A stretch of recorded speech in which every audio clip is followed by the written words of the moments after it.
live, pal. There we go. How's it going, guys? You all right? Welcome to the Gimme a Whole Year podcast / Soundsphere magazine. I am here. My name's Dom, obviously, as you know. Some of you know. This is Graham. He's the Soundsphere magazine comic book editor. He handles all of our comic book stuff. He is our resident comic master. I wouldn't go that far. You are a master, dude, and you are here with us. This is the very first time we've done a group orgy watch along between Soundsphere and Gimme a Whole Year, where we've connected the two forces this way. You're representing Soundsphere from the comic side of things. I'm here kind of like the go-between between Gimme a Whole Year and Soundsphere. We were supposed to have a couple more people. We were supposed to be doing this from our office space, but because of COVID, because of life, because of numerous things, nobody's got COVID, fortunately, but because of just the way things have been, we haven't been able to do it. So we are sat here in my office at home. Graham who is a good friend of mine and only lives like half an hour away does lots of really cool stuff for me, has agreed to come round and enjoy watching V for Vendetta with me instead of doing it separately, because we were initially going to just do it all from home. Jay's also supposed to be here, but Jay is MIA, literally. Like, I think he might be dead. He's probably sleeping. I know he had like a deadline. Graham's going to handle comments and putting him in the firing line. So there you go. But whoever you want to say hi to, you got to bring him up on the screen, and then you respond. No pressure, no pressure. Right, okay, let's see what we got. Okay, so William Pear is in. Nice to see you, William. How you doing? Good afternoon. This is why we did it with Gimme a Whole Year. When we did the Soundsphere one, me and Jay, we did Halloween Kills the other week, and it was great to watch Halloween Kills. Funny watching you jump. Yeah, it was great watching Halloween Kills, but like we're like, because the Soundsphere's never done anything like this before. We've never done the film watch-alongs, anything like what we do on Gimme a Whole Year regularly. So like there was only a few people in. It was nice to see people, the people that came. It was lovely. But here, already we've got some of the Gimme a Whole Year community coming and saying hi. Jeremy's in. Gab is in. Welcome. Charlotte has joined us on Facebook. We are live not only on the Gimme a Whole Year YouTube, but also on the Soundsphere YouTube and on the Soundsphere magazine Facebook, everywhere, all the places. We've sacrificed Twitch because we're too old for that shit. I don't understand Twitch. Yeah, I started Twitch, and I was like, so basically, only because I'm gonna have to reach around. I'm gonna have to reach over here to do this. So you got to click. You're gonna do this. I'm gonna put you under the test. You're gonna do this. This is your job. Officially, your job through this stream is to do the comments. Emma says, "Hey guys," just like this. Watch, just like this. And then Gab says, "Hey Dom and Graham, nice to see you, man. Thanks for being here for our V Vendetta watch along." Gab says, "Hey Emma." Emma says, "Hey Gab." Charlotte says, "Jay will be 10 minutes." Yes, that sounds about right. Bless him. I bet he's asleep. Well, he can't be asleep if he said that. Well, I mean, he probably was sleeping before he did. Jeremy says, "Big Dom." Yes. Jeremy, mate, how you doing? It's been a long time. We've got the dog here. Actually, Lou is actually in the house. I know a few people have requested the dog. He is actually in the room. We can bring him onto screen at some point. If Lou, where are you? Not much choice. Are you coming? Where's the baby? Come here. Come on. Can you coming up? He's not coming up. Come on in. I'm not bringing the webcam down because it'll be too complicated. Everything will crash. But my dog is here. He says hi. I wonder if I sit back. Sit on Graham. Come here. I'm not touching Graham's balls when I do this. Go on. Jump on Graham. Go on. Get him. I'm not touching his balls. There he goes. There he goes. Look at Lulu. Bit more. Told you he was here. There we are. Look. Hello. Oh, kisses for Graham. Kisses for Graham. You see, this is it. This is why you come in. There's 6 people in because there's a dog on the stream. There you go. He just farted as well. I'm really sorry. He literally just farted too. No, the dog, not me. The dog, not me. Yeah. So everybody, welcome Lou to the stream. This is the Gimme a Whole Year dog. He is clearly after Graham's snacks, all of Graham's snacks and the Pepsi. Maybe we'll. That'll be mine. So yes, Lou says hi. He's going for. Oh, he's having a bit of Pepsi. Look, there we go. It's fine. He's a very hygienic dog. Yep. There you go. That's yours. It's all right. Yeah, it's fine. Oh, is that mine? Okay, cool. We're good. Yeah, we're okay. So, what else? Yeah, Lou's just gonna hang out. Baby, I love you. I love you. I love you. Yes. This is very weird. What? Saying you love me to a thing on my lap. I mean, I've heard good things about you, Dick Man. I mean, I've never seen it, but you know, no comment. And no comment. I know. Jeremy says, groovy Gav. Lou, lots of conversation in the Hull Yeah community. Thank you guys so much for joining us. 7 people in across various platforms. Really appreciate it. Yeah, good to see you all. Thank you so much. I knew this was a good idea. To bring the Hull Yeah community into this, and it's a lovely thing. And Jeremy says, go on, Graham, practice. Go on. What does Jeremy say? Bring it up on screen. I need stronger glasses. What? I need stronger glasses. All right, okay. So what's Jeremy? There you go. Click on that one for me. There you go. Can you read it? Nope. All right. It's quite far away, actually. To be fair, we've.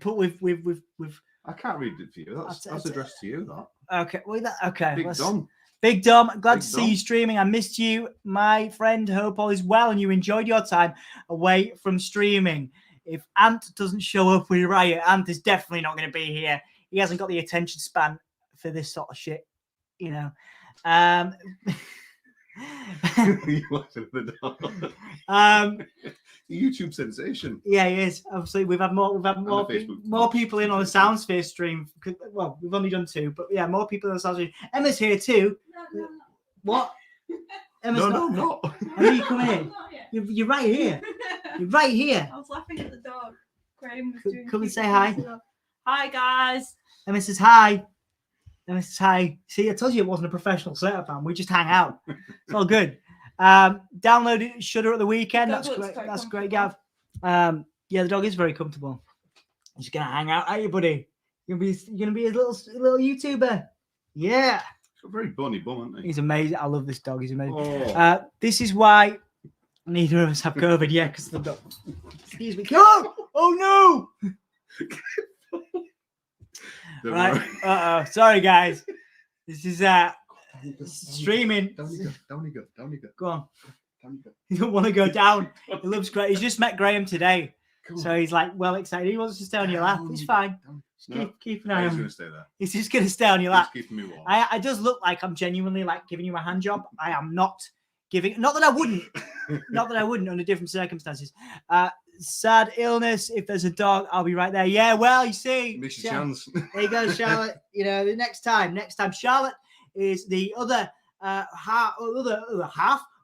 fourth of our unit. When what we're going to be doing is we're going to be launching a very special sort of section on the Soundsphere magazine YouTube. So if you're not subscribed to Soundsphere, which is what we do during the day, where we support emerging artists and bands from all over the world, and also we do comic books, arts, culture, movies, gaming. Graham's in charge of that. So that's what I do.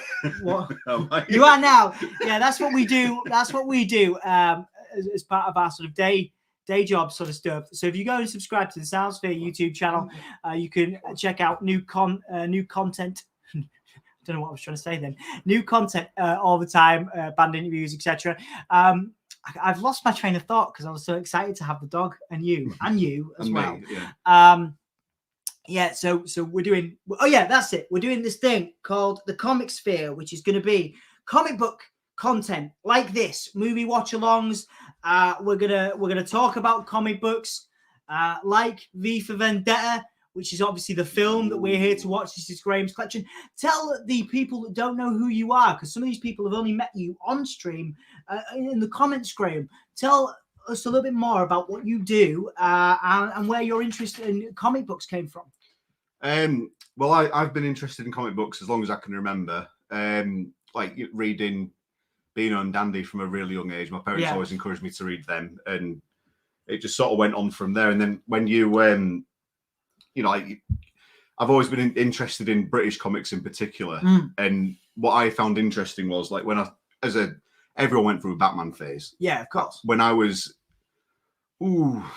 early teens, I went through a Batman phase and I started reading the comics, and I recognized some of the names as being British writers and British artists.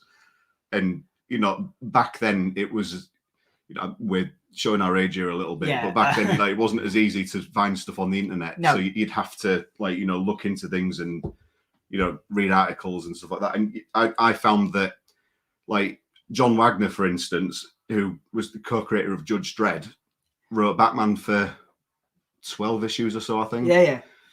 Alan Grant, who wrote Judge Anderson and loads of British comics, he wrote Batman for 10 years straight. Yeah. So yeah, just stuff like that. So that's where your interest came. That's where I've sort of expanded from, like, just I started off reading The Bean on Dandy like everyone else, and I've ended up just being a bit of a super fan, really, and getting to know writers and artists from all sorts of different places. Yeah. Yeah.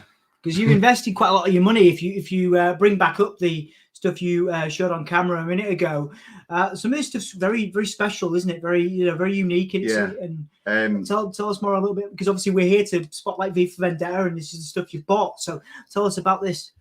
This in particular, not a lot of people realise it, but V for Vendetta started off not as a DC comic book, but in a monthly magazine called Warrior that was British, and it was black and white.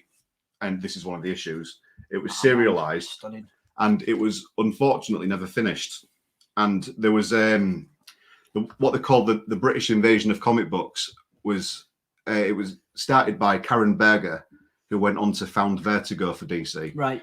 And what she did was she found out that there was lots of these British writers and artists like Alan Moore and Grant Morrison and people like that. Yeah. And she invested in them. And one of the things she did was she spoke to Alan Moore and said, this great comic book that you started, it never got finished. Could we publish it, please? And much to Alan Moore's regret, I imagine, he agreed to it. Yeah. And then obviously it's now owned by Warner Brothers, and you know, we've got films. I imagine at some point we're going to get a V for Vendetta HBO Max series. Yeah, I've heard rumors of something like that as well. There's potential rumors of something like that, but we'll have to see. And you obviously have your finger on the pulse for that stuff as well. I couldn't possibly comment. There you go. You can check out, like I say, if you go and check out soundspheremag.com and our comic book section, Graham is in charge of that most definitely and handles most of our news and some of our interviews, and we'll be doing some exclusive interviews for us in the future. No pressure, but I feel you feel pretty confident about that, don't you? Like, I haven't chucked you. I was gonna say, I haven't chucked you in the deep end too much, have I? You know? Nah, I'm all right. Yeah, I mean, I'm not. This is the first time I've ever done anything like this. That's all right. That's what we're here for. But man. You know, like, my knowledge is comic books and, you know, like gaming and stuff like that. But I mean, I'm not an expert by any stretch, but I do know a fair bit, and I'm an avid reader, and I'm full of useless information that I can pass on. I wouldn't call it useless at all. And I will ask, just before we talk about your next bit of memorabilia there, because there was a very special bit of memorabilia you brought in to show everyone as well. Before we start the film portion of this watch along, when Jay arrives, if he ever arrives, WTF Jay. How are you finding, this is where I get to plug you, see, how are you finding working for Soundsphere magazine as the comic book editor, Graham? Are you enjoying it? Yeah, of course I am. Stop stabbing me. Yeah, no, it's good. It's broadened my horizons a bit. Like 5 years ago, I never thought, I'd ever be doing anything like that. Oh, that's really cool. And it's interesting, and like, it makes my CV look much more impressive.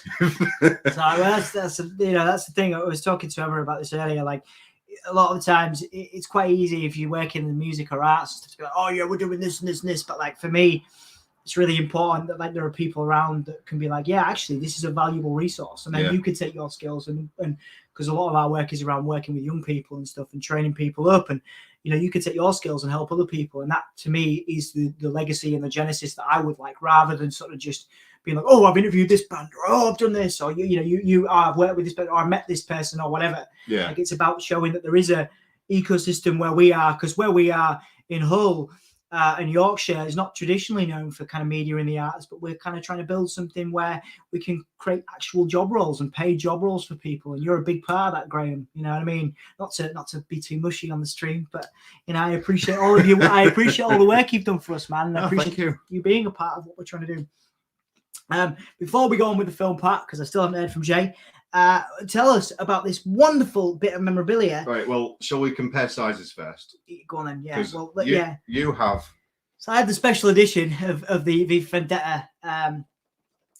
Yeah, Here we I go. will let you talk about that. So this is beautiful. It was recommended to me by Graham, and obviously it was part when we initially planned to do this. The original concept for this whole kind of setup was we were gonna film regular episodes, and we were gonna deconstruct the comic books, and we were gonna do that, and it wasn't going to be a movie watch along, and it wasn't going to be what it is now. And hopefully we will still. We will still do that this time next year. Yeah, this time next year, Vendetta over on Soundsphere Magazine's YouTube. But right now, we were like, right, let's do something because it's Bonfire. Well, Bonfire night we couldn't do Bonfire night because Jay was working, you were working, I was working, we were all working. But we thought we'd do this, and I checked it out. Obviously, I was a fan of the film. My comic book knowledge is less than yours, but I've obviously been a huge fan of comics, and I recognize that there's a huge crossover between like alternative music and comic books and arts and culture. So like checking this out to do this sort of stuff. I love doing these watch-alongs, as you guys know, from the whole year community. And I wanted to sort of mix up a little bit of that and do some comic book movie watch-alongs. So reading this comic in preparation for this, and reading this, it's more like just beautiful piece of artwork. It's gorgeous, isn't it? And the introductions, referencing the 80s and the challenges, particularly in the UK politics, and the response, because this was, in my estimation, obviously a response to Thatcherism and obviously a lot of real struggles in the UK. In the UK community, UK politics in the 80s, and it's the ultimate anti-hero, I would refer to in terms of this could have been anyone, superheroes in the DC, the Marvel community, so universes. Of course, there's usually, with exceptions, of course, the people have supernatural powers, and it's all very fantastical. And there's a place for that, of course, as you guys know. There multi-billion-dollar movies and stuff being made. But the idea behind V and the idea behind this comic that I always thought was great was this: it could have been anybody. And of course, the anonymous movement, which is of course globally known, is recognized as having the mask, the V mask, and ironically, because it's owned by AT&T, which is one of the richest companies on the planet. Yeah, but yeah. Anti-corporation. Yeah, so that's what I mean. I think that's it. That's the beautiful thing about it, is that anybody could have been V, and that was the point. That was the point of the book. I think it comes across well in the film we're about to watch. Yeah. But I think in the book it comes across more than anything that anybody could have done this, and anybody could have been the subject. And I think that's what Moore was trying to, in my estimation, was that if we want real change, we can do it, but we have to be willing to take the risks. And of course, there's quite a lot of action and risk involved in this from the main character. That's my viewpoint, and that's what I saw from my deluxe edition for the 30th anniversary. But obviously, small, insignificant compared to your rather large, massive edition. So, your edition is the DC Black Label, which they regrettably, I think, removed Vertigo from the lineup. It no longer exists. It's huge. This is my very special Absolute Edition, which is published by Vertigo. Jesus Christ, it's so big. It's absolutely massive. Graham, it's so big. I know. They all tell me that. You touch it a lot, don't you? You touch it a lot. Yeah. I've actually got about 20 or 30 of these altogether. Not V for Vendetta, they're all different, but yeah. I've got the Watchmen in this edition. Oh man, that's stunning. I've got loads of very nice. Anyway, I did an article for Soundsphere 3 or 4 months ago, I think, where David Lloyd happened to be in Hull Library, and he was selling. I can't remember. I think it was QR codes. I can't remember now, and it was for like a digital comic at like £7. And if you bought one, he did a sketch for you, and everyone was getting like an A4 sketch, and he was signing books for free. It was really nice. And I brought this in, and he offered to sign the. I'm just going to take the dust jacket off. Oh man, and he offered it's so gorgeous, isn't it? It is beautiful. You can't really get nicer editions than this. There's gallery editions, but they're just, you can't read them. They're too big. You can't read them on the toilet. Yeah, that's the. That is stunning. Yeah, and on the inside. From an artistic perspective, dude, that's awesome. It is beautiful, isn't it? And then he did this for me. Oh man, like just like I say, the fact he just did that for you as well, like just you bought it in and just did that, stood and chatted for sort of 10-15 minutes or so, and he was just whittering away, because I'm his friend on Facebook, and he did a. You're everyone's friend on Facebook, Graham. That's all you talk about. Oh yeah, I know everybody on Facebook. I'm Graham Smart. Not quite. Okay. And the night before, he did a little rant about DC Thompson and Co. for how they treat writers and artists, and he brought, because he asked me where I was from, and I said, "Oh, originally I'm from Dundee," and he went, "Oh, Dundee, that's where DC Thompson and Co. are based," and I was like, "Yeah," I saw you rant about it, and then he had a good rant to me about it, and we, shared laughs and giggles, and Beano's great, but the corporations. Yeah, absolutely. Who knew the guy that did this would be against corporations and against the establishment? Who knew? And it worked out very well for him in terms of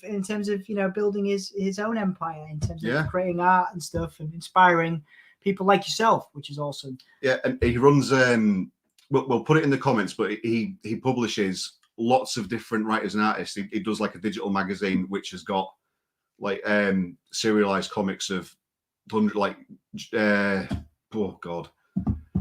McCrae, people just loads of people, serialized comics that he releases every week, and I think it's £7 a month. I'll put a link in the comments later. Absolutely. So you can check that out. That's David Lloyd who runs that. Very, very, very nice gentleman. He's the artist for this, and obviously Alan Moore was the writer, who not many people know. One of his earliest published works for Marvel was Star Wars. I think you were the one that told me about that, actually. 2 issues of Star Wars. He obviously went on to do Watchmen, Batman, Superman, all sorts of stuff. League of Extraordinary Gentlemen. Just everything. It's amazing, man. And like I say, when we met, obviously we know each other through sort of the scene anyway, but when you sort of talked about your comic book stuff, comic book interest, I think that's when I kind of was like, this guy's going to be able to help me access a whole new audience of people. I don't know that much. Oh no, I think it's been hugely popular, man. If you go on obviously Soundsphere's analytics and stuff, people do dig it. People do dig the work you're doing. It's very good, and obviously you have reached out to artists and people have been receptive, right? So that's that's cool, isn't it? I mean, if you're watching this and you're a writer or artist, please do get in touch. Yeah, absolutely. That's an interesting question to ask before, like I say, if you before we start the film side of it, what is your goal, I guess, with the role that you've kind of created at Soundsphere in terms of the comic book stuff? Do you want to spotlight new artists? Do you want to kind of do interviews? What is it that you want to achieve? What is it you want to do? Anything that comes along, just have fun and just see what happens. Nice one. You'll find most British writers and artists are really, really approachable anyway. If you go to a convention and there's one just sat there, like the first time I met John Wagner, I was nervous as hell, and I just walked up to him and I couldn't even talk, and I was with Christian. I could barely say anything, and then he started talking about Judge Dredd, and we got nattering a bit, and I brought up History of Violence, which is one of his. That's a good film we could watch. There you go. Yep. Based on a DC comic. Yeah. And I said, how did you find the film? He goes, oh yeah, it was really good. And I said, well, I liked it, but I thought they fucked up the ending. He went, yeah, they fucked up the ending. So any of them you can just a lot of them you can just message on Facebook and that. I've got the pages or profiles or whatever. You just message them and talk. I mean, maybe that's just bad. But it helps when you're a professional and you're doing interviews and stuff. I wouldn't probably just advise you start freaking out everybody messaging them. We obviously have a lot of wrestling fans on stream and stuff, and we know how toxic that can be when you start messaging people and stuff randomly. So I'd probably say it's not the best idea. But if you have an outlet or you have a platform, what you're trying to say is that people are approachable and they'll support you. But if you go to a convention and any of them are sat there, don't be afraid to just go up to them and say something. They're not just there to sign books. They want to speak to you. They want to get to know the fans. They're very. I wouldn't say the American ones aren't approachable, but the British ones are 10 times more approachable and more willing to. Mark Miller. He told me about. I can't remember her name now. Who plays Aunt May in the MCU version of Spider-Man. And at that point, her casting hadn't been announced yet, and he didn't realise, and he was just whittering on about. He said, he don't know if he's getting older or if standards are dropping or what. But the new Aunt May, he said, was quite tasty. His words, not mine. I think that's it, isn't it? Like, you've had some wonderful experiences, obviously. Christian Dean is, of course, a long-time friend of yours, who, also I know and have the utmost respect for as a drummer. Obviously a huge part of our lives, obviously particularly for you yourself. He was always chatting to people and always talking and just having some wonderful memories I've seen. It rubbed off on me. Him telling me about some of his memories with you, talking to these people. Yeah. So I think that how that relates is like you've created some very good memories for yourself with Christian and otherwise of just going up to people and talking and taking that chance that not everybody has the kind of people are afraid to do that sometimes, are they? But you can create some beautiful memories that way. Oh, absolutely. My bottom line would be, if you're going to Thought Bubble in Leeds next week, and you just happen to see, I can't remember who's going now. If you see anyone that you like, any writers or artists that you like, just don't be afraid. Just go and say hi. Absolutely, man. Absolutely. Yeah. We are typically, you guys don't know this, but I am forever waiting for Jay to do things, so he's still coming. But we'll start getting ready for the film. So, Graham, your visual aid, prep it for me. I've got there's books piled up. We've created. Me and Emma redid the space, so there's actually loads of space here now, where there hasn't always been. So it's good, but it also means that I have to squint to read comments because normally the laptop is like right here, so I can see everything. But thank you guys all for tuning in. We've had it's about 7 people in. It's been great. We've got 4 people in now. Thank you guys so much for joining. You obviously on a Sunday afternoon, most of you, early morning, you could be doing other things. So I appreciate you spending time with us. We'll go through some comments. We've kind of been waffling. I do apologize. When Jay comes in, he will handle this stuff for me because he has the back end. He has access to my back end, Graham. You're going back to Jeremy's comment, dude. Yeah, to be honest, man, I'm kind of burnt out with WWE at the moment. I will be doing I think the next thing we'll probably be doing, the next thing me and Anthony will be doing will be AEW's All Out. Graham, you're also a wrestling fan as well. You've been a part of that. I've been out of it for a few years, but you've dropped by the streams, don't you? Often, some of these guys, some of these guys will know you. Yeah, they probably will do because a few of them, when I've been able to, I've not even watched the wrestling. I've just watched you guys. A lot of people say that, which is lovely. It's really nice that we do that, and obviously you're a patron as well, which is fantastic. Thank you for your support. Go and check out Gimme a Hull on Patreon. I probably should put some links in the description, but I literally cannot reach. This is all brand new, so I should probably I could. We'll do it at the end. We'll do it at the end. Good call. We'll do it at the end. This is why it's nice to have a partner here. You are the first person I've done a podcast with next to for a full hour, for full time. Emma pops in and says hi and then goes. But Anthony and I haven't done a podcast sitting in the same room with each other for over 2 years. Really? Which is surreal. We only live 15 minutes away from each other, but a loser. I know, what a dickhead. What a dickhead as well. I know, what a wanker.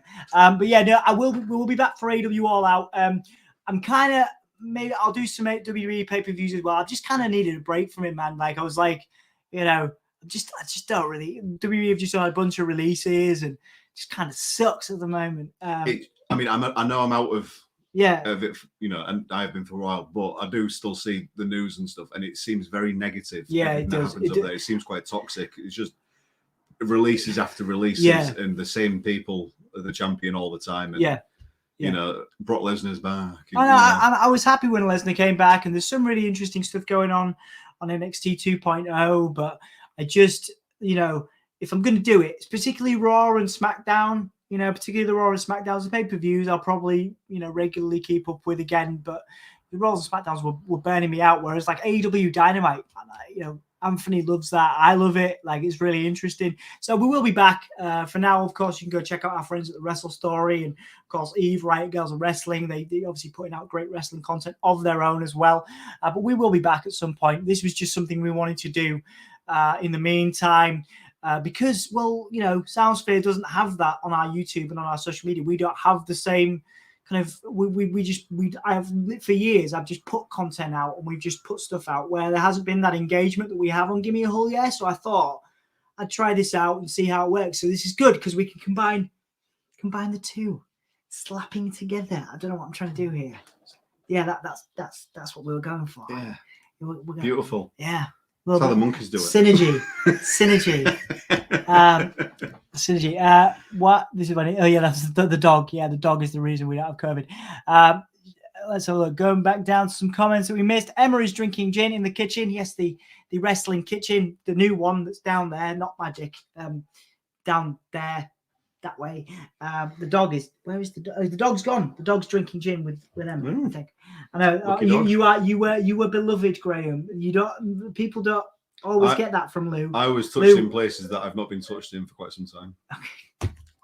I mean, I was just trying to say the dog loves you, man. But that was okay. That's a whole different ball game. But yeah, no, that was so nice to see. Like, because the dog was like obsessed with Graham when he first walked in. It was lovely, and it just came and sat on him. It's lovely. Just shows you're not a dickhead. You're a good person. I like animals. Yeah, possibly too much. Where's Jay? Cherry gin is awesome. Never heard of cherry gin. Never had a cherry gin, Gav. Well, I had a bit of it, and it was really good. It tasted like I don't know, cherry and Christmas. gin. Christmas. What does Christmas taste like? Cherry gin. It was good. I just thought it tasted a bit like turkey. Stuffing balls. Stuffing balls. Yeah. Stuffing balls is how I taste Christmas. Dom, I know this isn't a wrestling stream, but what do you think of the WWE release? Yeah, like I said, that was why. Like I said, dude, I'm not a fan. I was really disappointed, particularly for even Eva Marie. I mean, nobody really likes Eva Marie, but I was disappointed for her because obviously she just came back. Obviously, there are other examples as well of just top tier talent.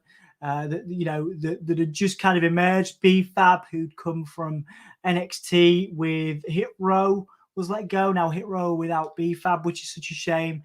Have you seen the rumors as to why they were released? What the not having a COVID jab? Nia Jax was one of them. Yeah, is that true? Nia Jax came out with a comment saying it wasn't true, but I guess a lot of other people have said it's none of your business. So that's it's an arguable point, I suppose.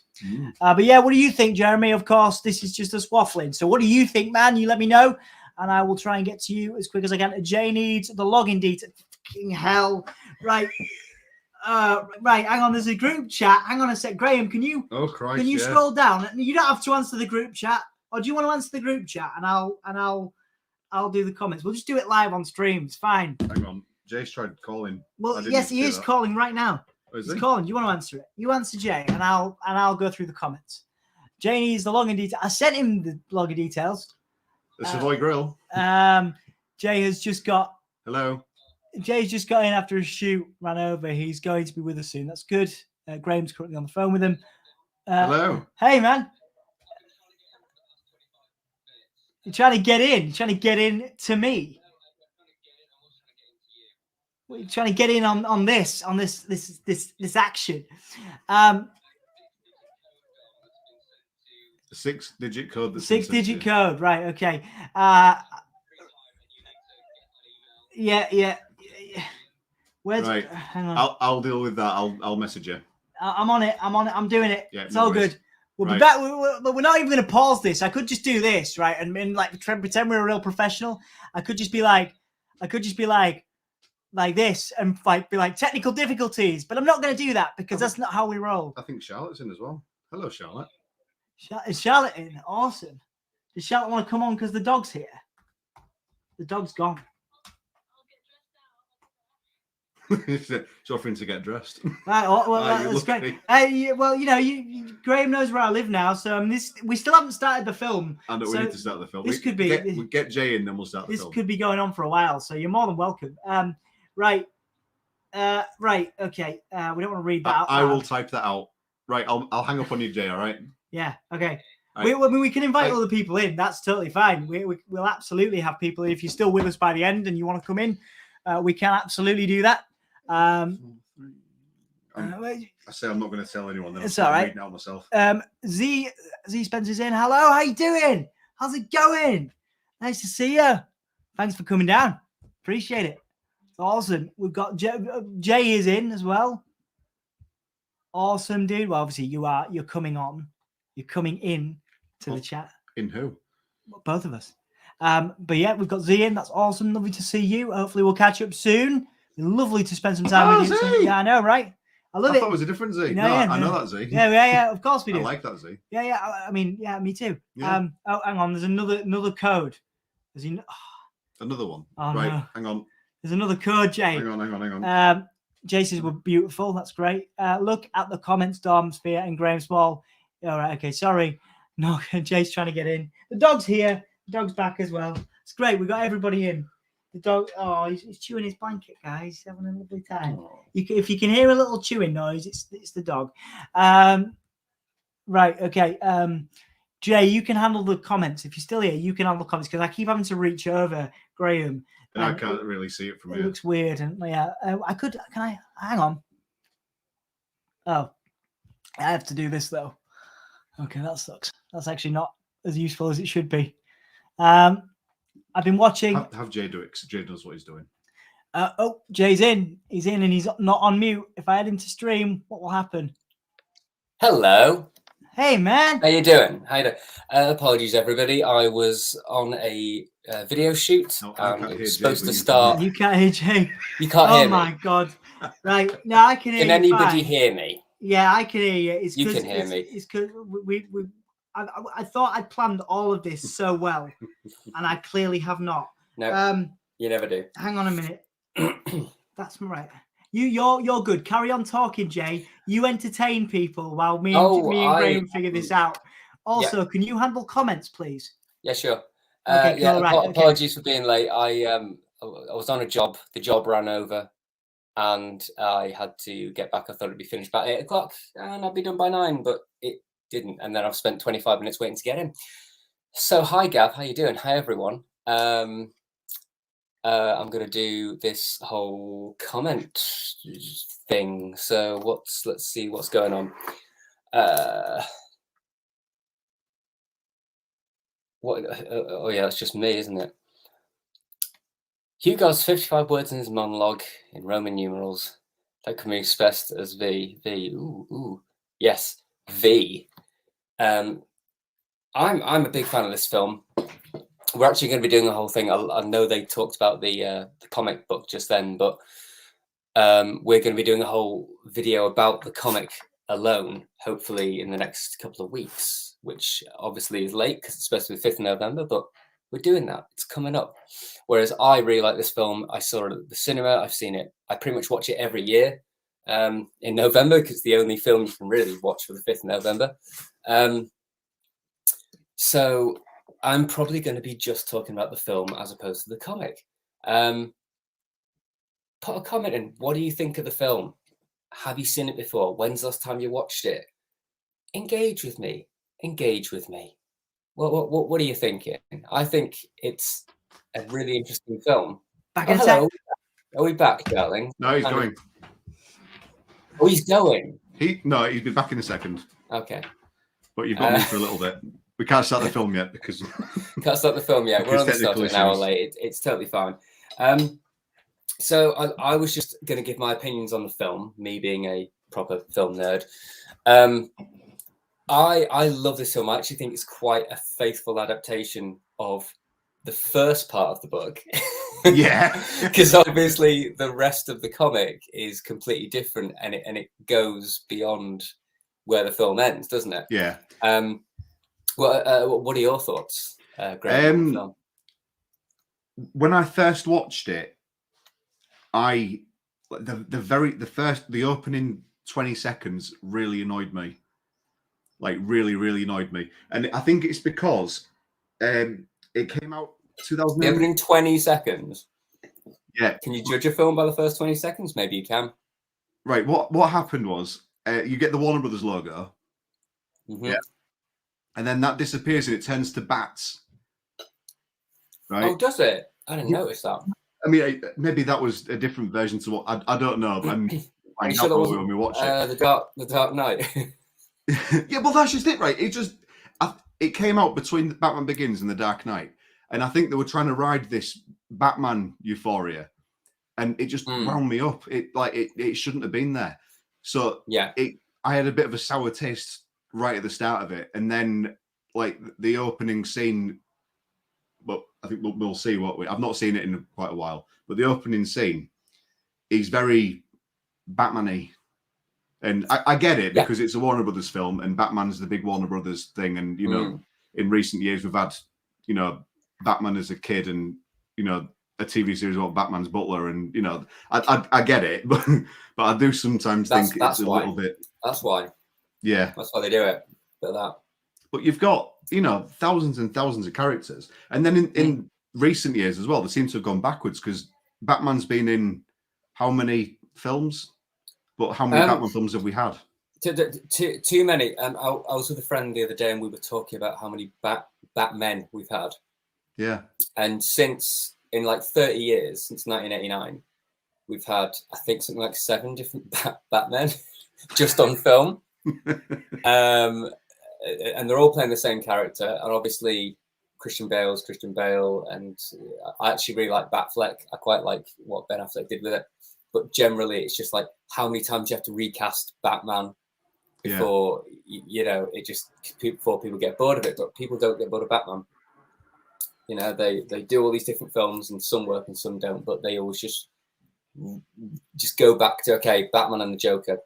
Whatever we do, we'll get money. I've still not seen Joker as well. Oh, that's very good. We should watch that. It's very, very good. Yeah, I've heard it's good, and I own it as well. I've got a copy of it. I've just not seen it yet. I need to get onto it. Sort it out. I mean, it's not in any way related to the comics, really. Yeah, but I've heard as well. As a sort of a piece. Right. In fact, Dom's Dom back and with the magic device. We'll see if this works. Right, entertain the masses, Jay. All of them. Bye. Oh, for God's sake. Bye. Jack commenting. Thanks, Jack. Jack says, can comment. There we go. I think the Wachowskis are liable to layer stuff in films. One reason I'm looking forward to Matrix 4. Yeah. I like the Wachowskis. They're on my list of filmmakers who sometimes in the same film are both rubbish and amazing. And things are so arty and so weird that sometimes you get terrible performances and really cheesy dialogue and everything is just kind of ridiculous. But then usually in the end bit, the last part of the film, it just the emotion is there, the drama's there, and you're just with it. And I think Baz Luhrmann is another one of those directors who it can be really over the top and just weird and quirky and odd. And then when it needs to, the film slows down, the editing stops getting really over the top, and then you're just with the character and the emotion. You end up crying, and you think, "Oh, Moulin Rouge was so sad," but you forget that the beginning was just ridiculous, and there were some really weird songs in there. And I think that's my opinion of V Vendetta. The first 20 minutes of V Vendetta are cheesy and a bit rubbish and a bit awful, with some terrible dialogue, some awful British accents that don't sound anything like we speak. And it just seems like it looks like a TV movie or something. And then by the end of it, you're so involved in the whole, the world and the politics and the characters and the rejoicing that you're totally in it. Charlotte's saying things. Hey, Charlotte. Charlotte's going to be part of our comic book conversation soon as well. We should definitely do Joker as a film night. It's so good. And that's even just from a film perspective. Absolutely. I think comic-wise, it does sort of relative justice to the character. But from a socio-political perspective, it's really good. And from a film perspective, it's absolutely fantastic. So I think it's just an incredible film. And I love it. And I think we should definitely do, maybe even the next stream that we do should be about that. And she followed it up with, I think it would start an interesting conversation about representations and villains in the media, etc. I agree. Does anyone else agree? Also, Charlotte, how would you go with that? Would you go from how anti-heroes and villains can often be sort of lauded as almost anti-heroes? I think we have a whole generation at the moment listening to a lot of like serial killer podcasts and things talking about, the Jack the Ripper or this renowned killer. And then they almost become an icon, even though they were a terrible, terrible person. And I think that is quite an interesting thing about how some people get very obsessed with villains. But why there's a sick part of us that always likes that.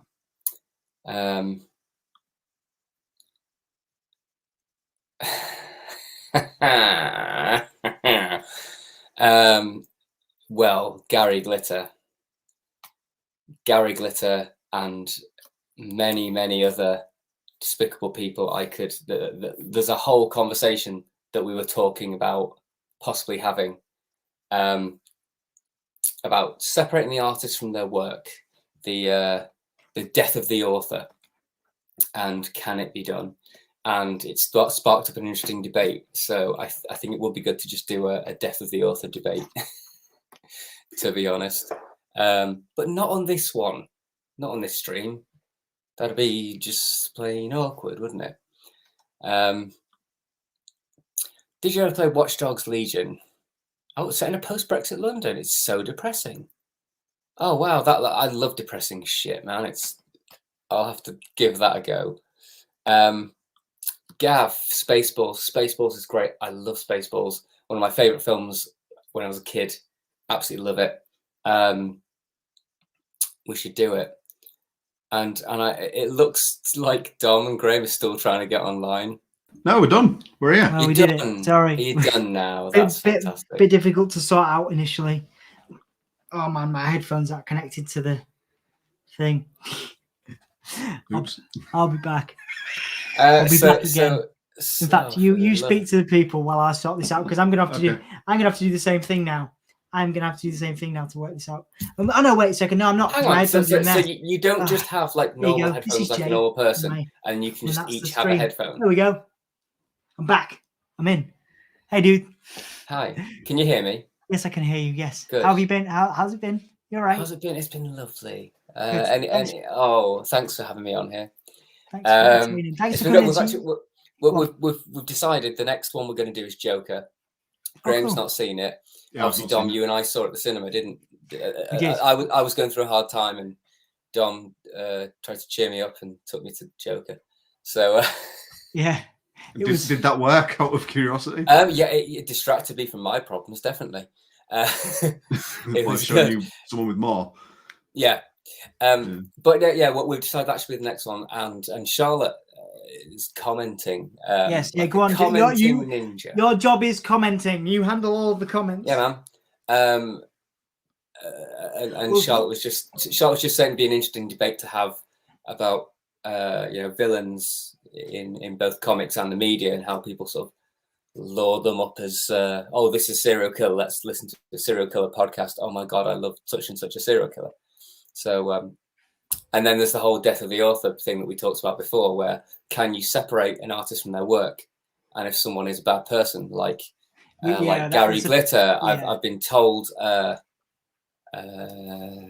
about Gary Glitter. So we're not going to do that now. You've been told. Do we have to talk about Gary Glitter? I was going to say, did you get told Gary Glitter was a good person? Because you didn't finish that sentence, man. No, it's just Jack. Jack thinks Gary Glitter is a good person, mate. I think I need to rethink your position as moderator of the Gimme a Whole Year podcast. He loves kids.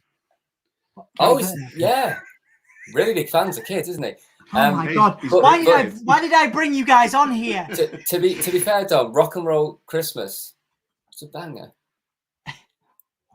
isn't it?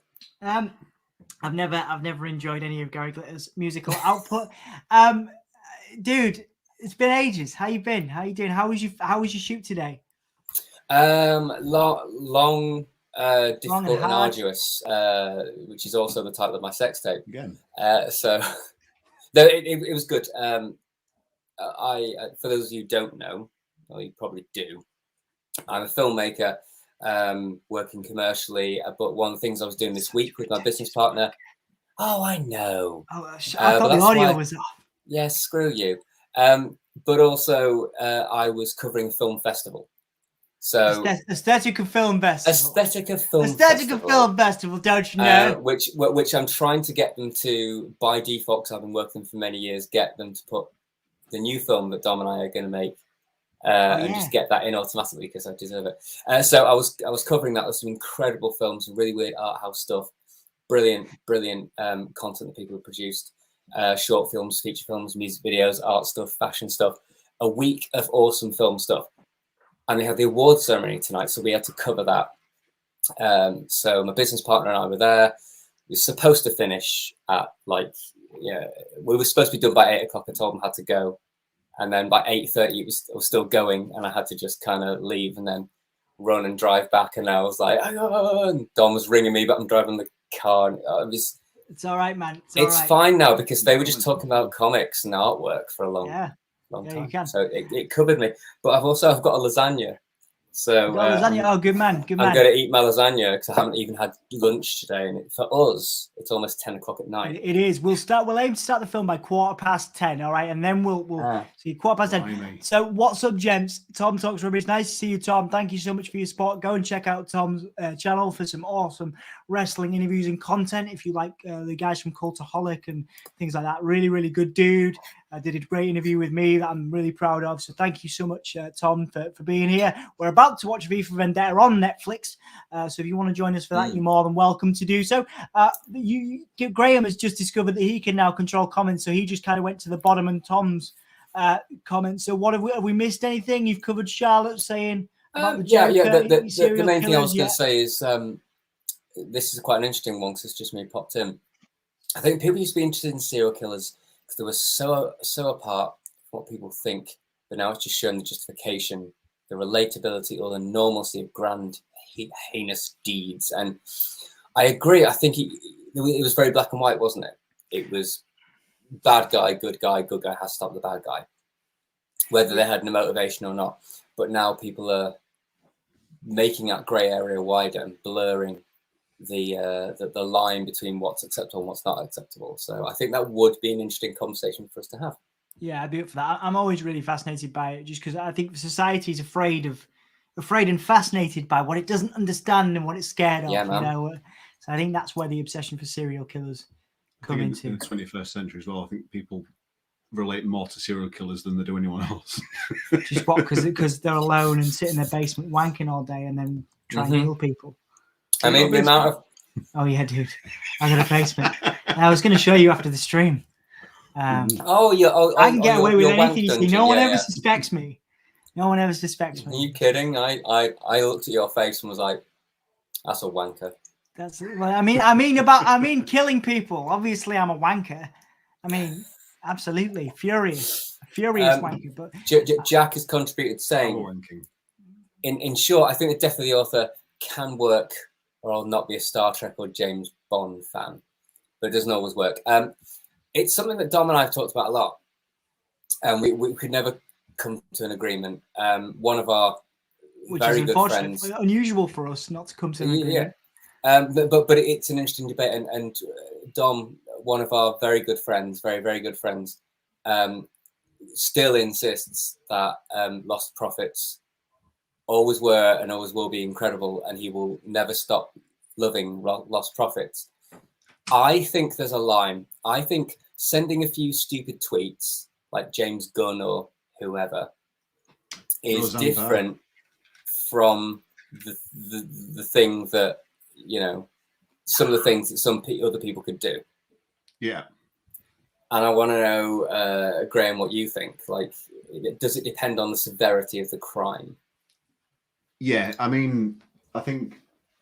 Sorry, I don't like to use the word cancel culture because I think it's... Have you got his bone?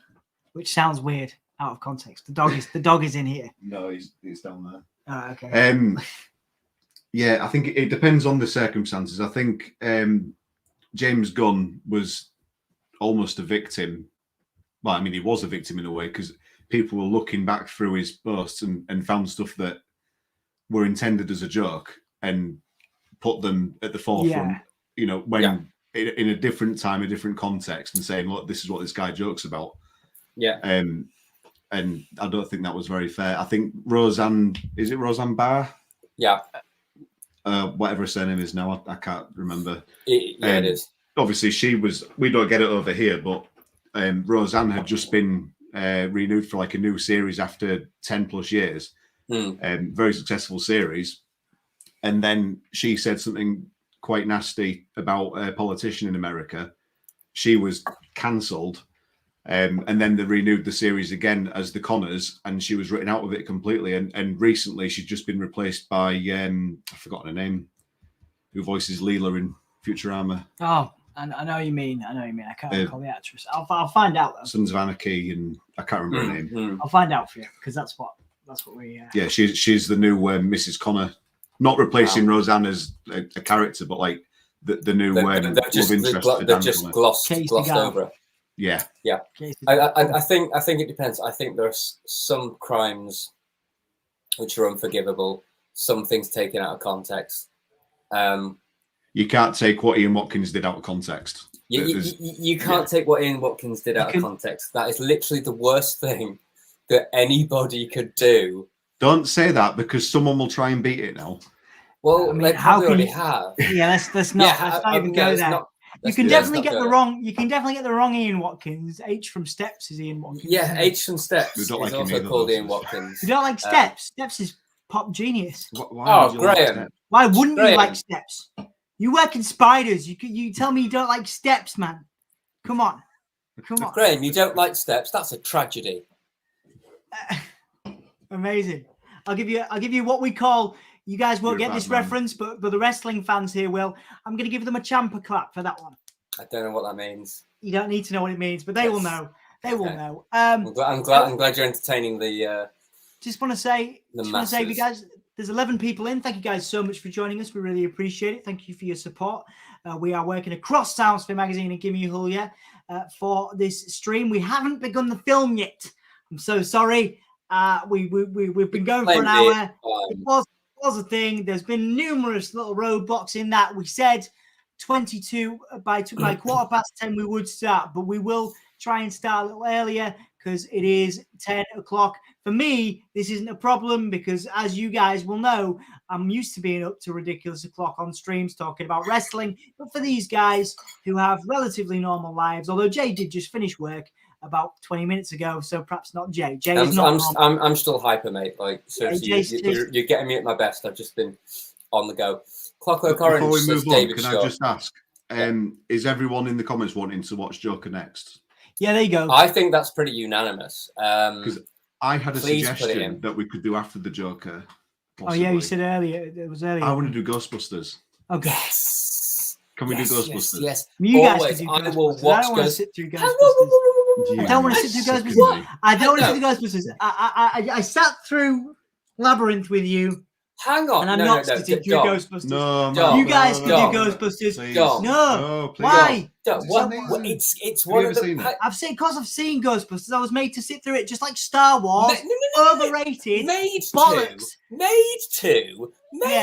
My family made me sit through Ghostbusters. It's an amazing film. I respect the film as a franchise, as a global phenomenon, but I am just like Star Wars.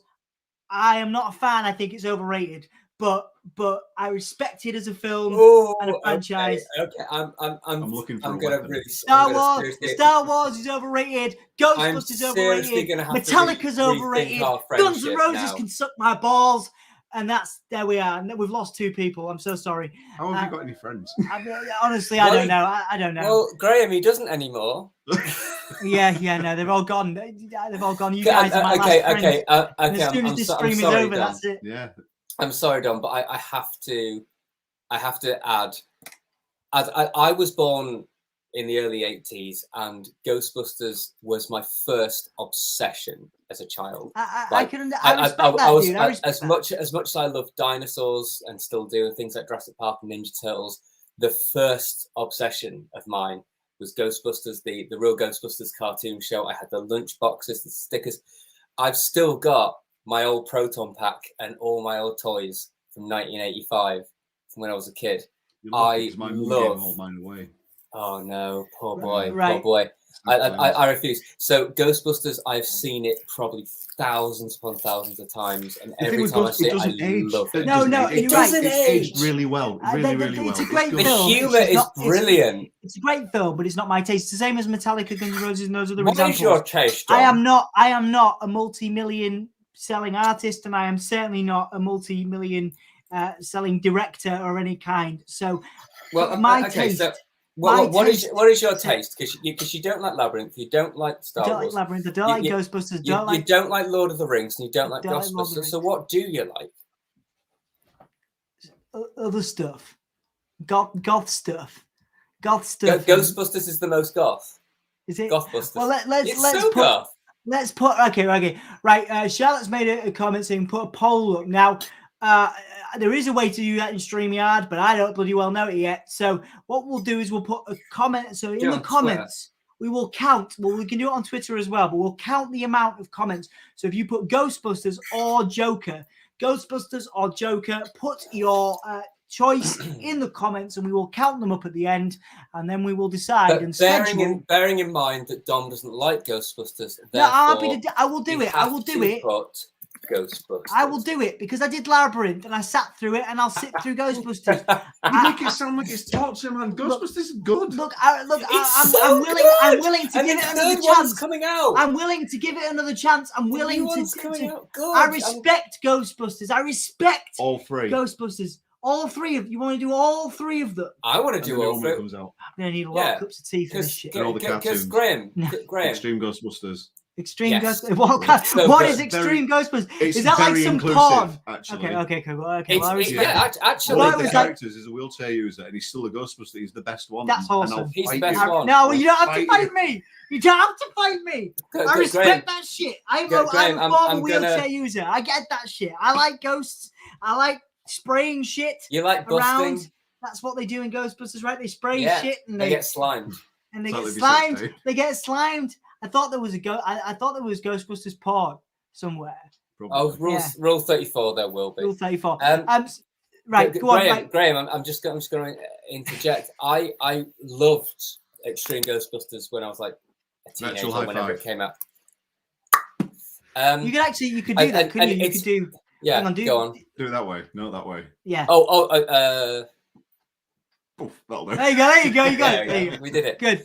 Good. I recently watched, because all on YouTube. You can't actually buy Extreme Ghostbusters, but I found the whole lot on YouTube, and I realised just how bloody good it is. And there's a goth. There's a wheelchair user. There's it's very inclusive in terms of just making great characters. But I'm not laughing. And I kind of didn't realise that when I was a kid and I was watching it. I was like, this is just great. It's Ghostbusters. And when I watched it, I was like, this is it's so woke, but it's not trying to be woke. It was just really good in the 90s. And also had the same female Ghostbusters before the female Ghostbusters. Before and it was better. Well, you know what? I'm really glad they didn't make a film about just female Ghostbusters. I'm really glad that didn't happen. Aren't you, Graham? Aren't you glad that there are just 3 Ghostbusters films and they didn't even try and make another one? Because that would be awful if they rebooted that, wouldn't it? It wouldn't be funny, would it? It would just be. I like it, and it does fart exist. jokes. And shut your damn mouth. Okay. Who was in that? There was a really great. Some people who are funny and some people who aren't funny. I really like one of the female actresses that was in that. I'm going to find out. I don't hate it. I have a thing for the blonde one who's not. Oh yeah, she's great. Kate McKinnon's brilliant. That's the one. Kate McKinnon is incredible. I like all the actors in other stuff. I think it had good points, and I rewatched it the other day. I tried to rewatch it and I only got halfway through before having to turn it off. It is not my style of humor. There you go. I got it with Ghostbusters Women. I couldn't remember what the film was called. It's called Ghostbusters. Yeah, it's called Ghostbusters. It was called Ghostbusters Answer the Call. It had a name. And it had. I like Melissa McCarthy. Yeah. I don't like Melissa McCarthy. I find that she's good in some stuff. She screams her way through that film, and everyone is screaming. Yeah. And when you look at the original Ghostbusters, the humor is sarcastic, deadpan, cutting, and it comes from the characters being obviously brilliant actors. The Ghostbusters 2016 is a film where you've got great actors just doing dumb fart jokes, dumb slapstick parts humor. of it are good. And parts of it are okay. And I like the actors. I just don't like the style of humor. It's too slapstick for me. But I prefer intelligent. Oh, that's great. Oh, I hate that. You can watch the entire franchise, including the cartoons, for the Ozzy Osbourne. Okay, yeah, I'll do that. I will do that. Oh no, I hate that. I hate the Ozzy Osbourne. Can I just interject? We're talking about a different film. We're not here to talk about Ghostbusters. But we have 5 minutes till start time. I just want to say, if Emma's still watching, my love, I finally understand what you were talking about the dog. Right, so Emma can't sleep with our dog's very loving, as you saw earlier with Graham, very very cuddly. You know, cuddly with Graham. Likes to cuddle people. Now Emma can't sleep with the dog on a night, so we put him downstairs, and I'm like, oh, you know why? Oh, he's fine. He makes a bit of noise. He moves around, and you know that's all. And Emma's like, nah, have you heard how loud he licks his balls? And like how sure that's the dog. And I'm like, the whole time you've been talking, all I can hear is like. So now, I just want to say, Emma, I'm so sorry because I finally understand. I've been like telling you off for rejecting the dog on an evening when he just wants to, you know, come and have a cuddle. But you're right, that dog is very, very noisy when he licks his nads. Anyway. So we're just about to start the film, but I'm just going to go through some of these extra comments. So Jack has said my Instagram. Well, right, love. You missed me. Say I don't know if you saw it. Emma's just here. So come say hi to Jay. Jay's here. Come say hi. Professional podcast, everyone. I think you look beautiful. Yeah, he does lick his balls all night. And it's so loud. He woke me up last night. I know, just right there. I was just like, what? He doesn't stop. It just keeps going. Mate, if you could, you would. You know? I mean, what are you doing? For those people that haven't seen the dog yet, he was in earlier. Here he is again. This is Lou. Jack, you of course. Jack, you know Lou very well, of course. Canine slut. I believe Z has seen pictures of Lou, and of course Charlotte will be here exclusively next time for the dog. So Joker next, please, says Z. That's awesome. We will do. So we've got Ghostbusters. That's one. Everyone's saying Ghostbusters. That's two. Oh my god! 3 saying Ghostbusters. Hang on. That's you. You're doing that. It's not me. 5. I did. Is that you, Graham? No, it's not me. You did. You're in control. Kerry Dennison said it. 6. You like Kerry Dennison? So we got 6 for Ghostbusters, 2 for Joker. I love both films. I think they're both I thought great. It was mine. No, it's great. Well, the dog had it first. No, you've been drinking it. I've got a can here. Oh, you're right. No, Sorry. So everyone says everyone says Ghostbusters. It's difficult to replicate the great ensemble in Ghostbusters. It's trying to make a new Monty Python group. I agree. It was lightning. I agree with that as well. It's lightning in a bottle. With what we're talking about? What, Ghostbusters? No. Comment on the screen. I want the dog and the tea and the balls. This is more important. Look at the thing. The thing, right? You know what? Jay's handling the comments, so we can do this now. Right. Good. Kerry says, "Bring Salem to watch the Ghostbusters." Graham. In fact, you've got the comments there, haven't you? And only I know what that means. What's that? Salem, my girlfriend. Salem. Hey, hello, Kerry. I was touching his balls earlier. Oh. I was like, hey, stop it! Giving him a rub, giving him a quick rub in the. I wasn't. The dog was there, and you were cuddling. Salem likes watching films. Salem. Gav has said, Dom won't like Spaceballs. Then I love Spaceballs. Well, why? So sometimes you like things that are good, and sometimes you don't like things that are good. I love The Crow. I love Spaceballs. You like the crap? Spaceballs is like Star Wars and Ghostbusters rolled into a film. It is, but not. It's the humor of Ghostbusters with the piss take. It's so ridiculous. It's a piss take, isn't it? So it's but so's Ghostbusters. Yeah, it was SNL. It's pretentious. Cast. So's the new one. Hang on, what SNL cast? So Harry, Are you saying Ghostbusters is pretentious? Yeah. I'm not with him. I'm just I'm so glad Right. I'm not there. pretentious. Yeah. He's I think the it's pretentious. furthest from. I think 2016 is more pretentious because they're trying to force the humor. I think what was not good, what worked about originally the other two goes by is that it's just really good comedians ad-libbing and working on a really nice script with some really cool, interesting, unique ideas. And it's all about just a bunch of friends starting up a business. Like, that's so cool. Yeah, it's living the dream, man. We should make Dom watch Spaceballs, Jay. Yes, we should. I mean, it does. Again, if I love it. I'll come back to it. I'll come back to it with you guys. With an open mind. And I will. An open mind. I promise. Dom. Yeah, no, I like this. I'm enjoying this. This is Kerry Spinal Tap. No, yeah. I'm enjoying it. I'm enjoying it. You must have seen Spinal Tap, right? Oh, yeah, of course I've seen Spinal Tap. My whole life is Spinal Tap. Yeah, I know. Would you watch it again? Yeah. Of course There we go.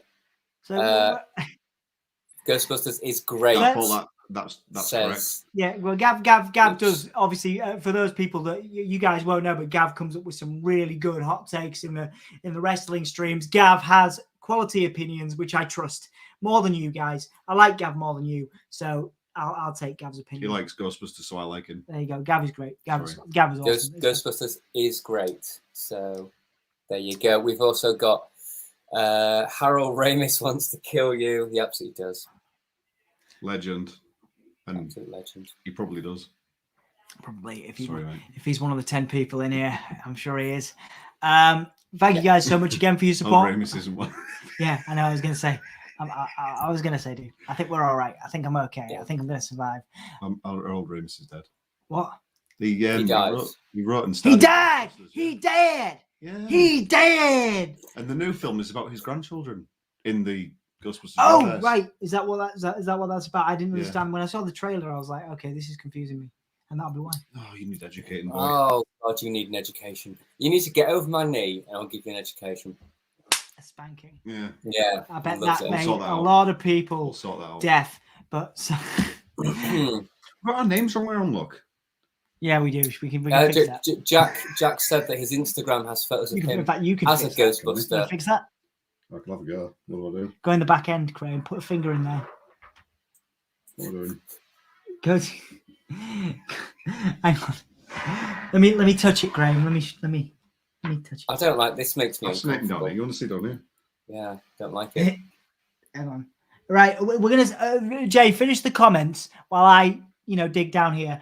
Okay. Well, Jack has said Dom shut up. So you know what, like Ghostbusters. And Gav has asked if there are any good horrors you would recommend. There's a film that Dom really loves. It's called May. No. And he loves it. No. And I really want to watch it. I've not seen it, and I really want to watch May. No. And I think Emma might have suggested it as well last time. So I'm up for watching May sometime. No, I'm not doing it. Put my name in capitals, Graham. I am. I'm just as important as you.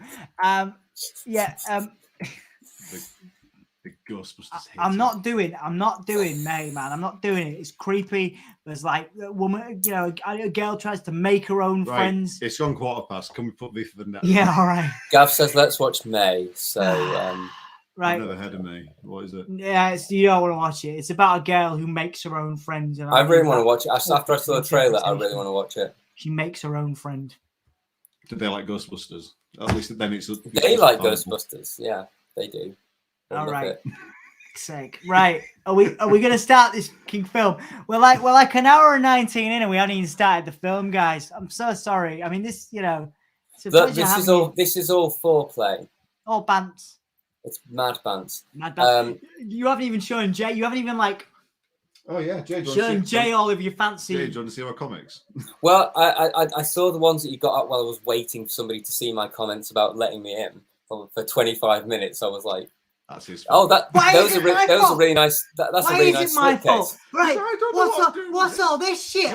You're the experienced podcaster. I'm trying to sort all this shit out. I'm a mere guest. But then fortunately, as Emma said, I took credit for it downstairs, right? I was like, Graham was like, oh, Graham had the forethought to get your audio splitter. And I was like, yeah, that's my idea. I did it. I'm pretty sure it was your idea, wasn't it? The audio splitter. It was Graham's idea. Yeah, it was Graham's I'll idea. take credit for it. I took credit for it downstairs, but I realised it was actually your idea. So the whole reason you're able to hear Jay now and do the film, which is what we were trying to sort before, is because Graham is actually more experienced and better at this shit than me. So there we go. So you don't just have a pair of normal headphones that you could just plug in and put one in one ear, and then the other person has the other one in the other ear. Well, that's too unprofessional, mate. It's much better if you keep disconnecting and disappearing and coming back and going, "Oh, what's going on?" And then hiding. That's true. Yeah. Putting you on the platform in the center of the screen. I kept you waiting, so it's fine. Anyway, Emma says, the last of the comments, Emma says, I love May. It's so good. We should watch it. Because Emma loves it. So I'm probably going to find some dead bodies in the basement that we have that I told Graham about, where Emma has made her own friends. Made her own friends. As long as they like Ghostbusters, it's fine. Out of other people, I condone her actions. Yeah, it's fine. Why can't you? You guys can do it. I don't need to be here. We made a pinky promise. We did. Oh yeah, we did make a. Yeah, I can't break the pinky promise, can I? Right. Okay. Fine. Anyway, so let's move on. Let's watch the film. Let's watch the film. Let's watch the film. So this watch is out for the bats at the start. I'm gonna. Right. I've got Netflix up. It's at 0. What? I do need to do what? You watch May. I'm not watching May. And I don't need to make my own friends. I'm your friends. Okay. I'm your friend. We're all in the basement. You can't hear him, but Jay said he hates you.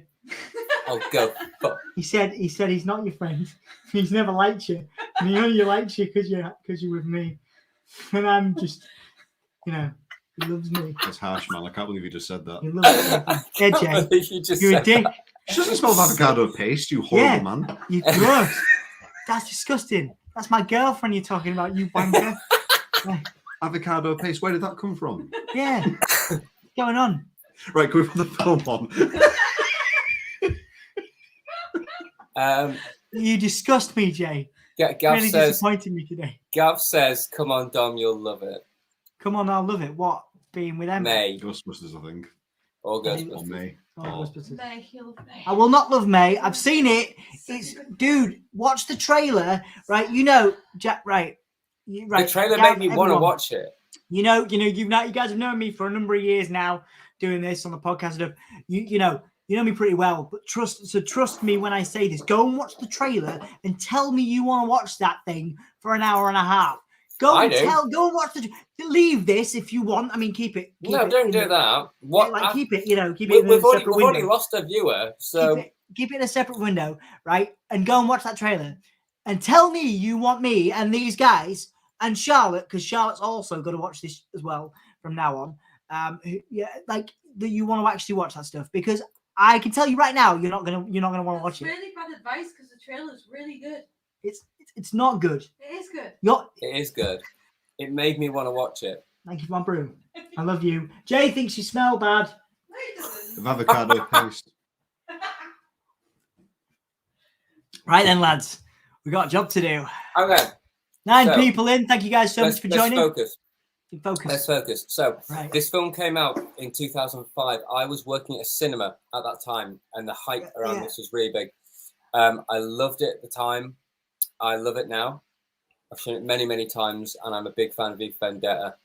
I don't really have much info to give on it. I'm usually the film nerd who goes, "Oh, did you know that when they made this?"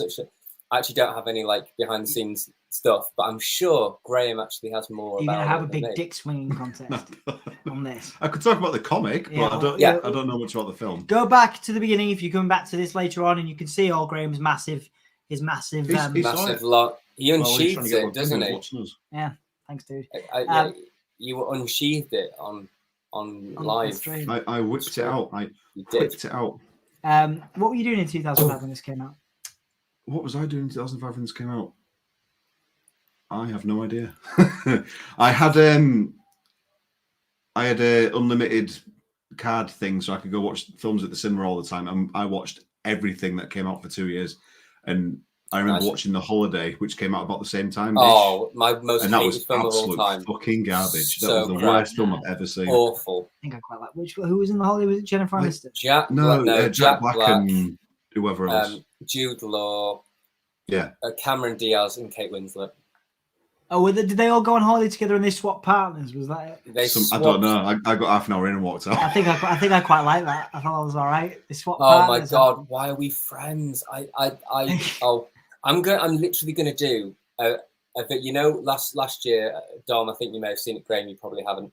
I did a review of Love Actually, which is my most hated film of all time. I commented on it the other day for you because you were complaining that you didn't have any comments on it, so I did.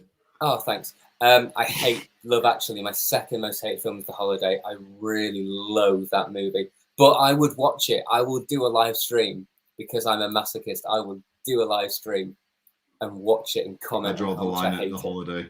It is the I don't want to worst thing I've ever seen. For the entertainment value of what people watching me hate a film, I would do that. It was great, actually. Put a link, because you can do that. Put a link in the description so you can get a couple more views on that, dude. Oh, yeah, my worst film is I watched a zombie Nazi film once with my old housemate Taryn, and she said it was so ridiculous that I would love it, and I did not love it at all. It was the worst thing I've ever seen.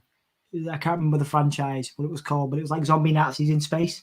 I think that was actually what the film was called.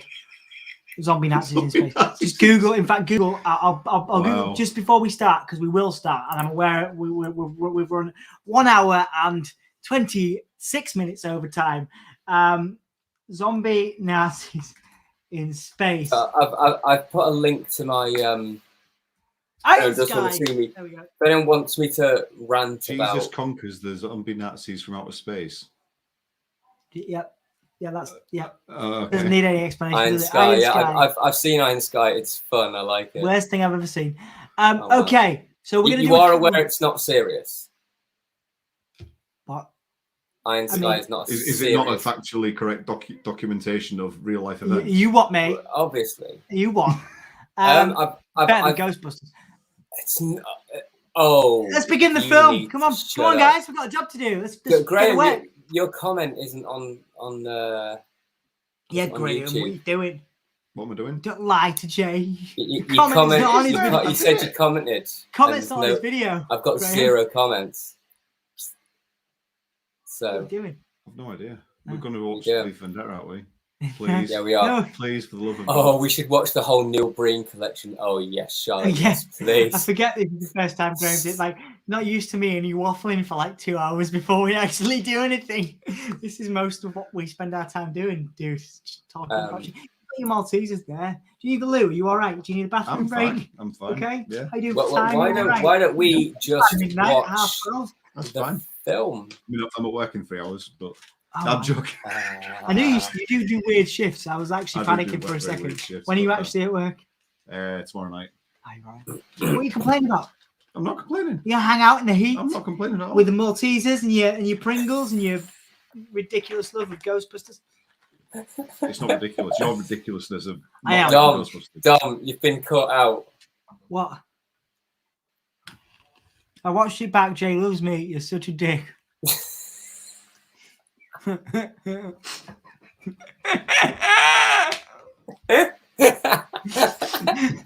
such a turd. Oh man, you're a turd with a beard, but I love you. So, film. Shall we? Right, we got to do this because we got to give everyone else a chance. Are we doing a countdown? So the eight people in.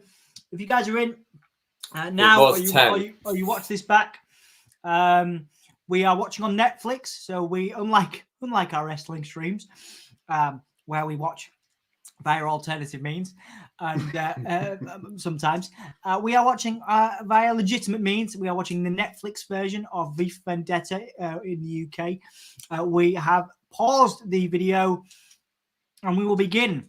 In the States, it's on HBO Max. In the States, it's on HBO Max. So we will give you It a is. couple of seconds to queue up your stream. If you would like to join us, or if you're coming back to this and you'd like to watch along with us, we are watching on Netflix in the UK, but it's also on HBO Max, as Graham has clarified. We will do a 20 seconds. Should we do 10, 20 seconds to give people a bit more time? 200.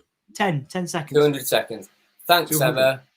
Emma said she'd make me a cup of tea, but Well, unfortunately, She'll have to no have a more good hand, tea. 'cause No more it's tea quite for a distance you. to throw, isn't it? thanks for my teas, darling. I love you. Bought you a car. I use that occasionally. I hope that Emma's mortified right now.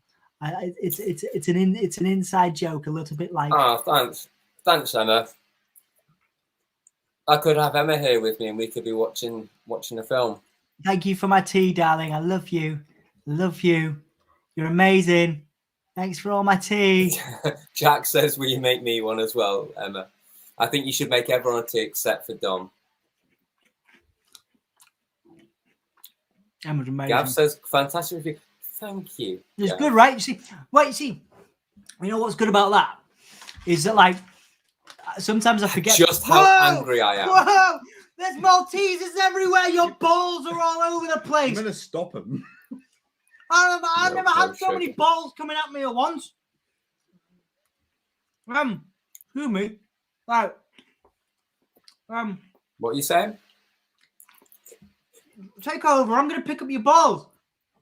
I don't know. You were in the I middle put of them all saying in the something. desk I and don't know they're what you were all saying. It's not my fault he moved his hand. How many more balls are there everywhere? Z asks, "Is the car a Matchbox?" The car. Yeah, you said you got Emma a car. Is it a Matchbox car? What's a Matchbox car? A little toy car. I mean, I bought Emma some toys, Z, but not a Matchbox car. Okay, no. Stop now. Sorry. Emma did retort with, "It's not the first time he's had a mouthful of balls." Yeah, thank you, darling. Very good. Yes. Do you want better? Make Dom make everyone a cup of tea. I know, I've been a bit of a... It's because I'm all excited. It's because I'm, like, wired because you're here. I'm not used to, like, you know, Company. other people. It's And a also weird Jade. city, isn't it? Yeah, like, it gets me quite excited, so I apologise for being all, like... Right. Can we put the film on? Can we have the film on now? It's I'm been not an hour finished and a eating the half. balls.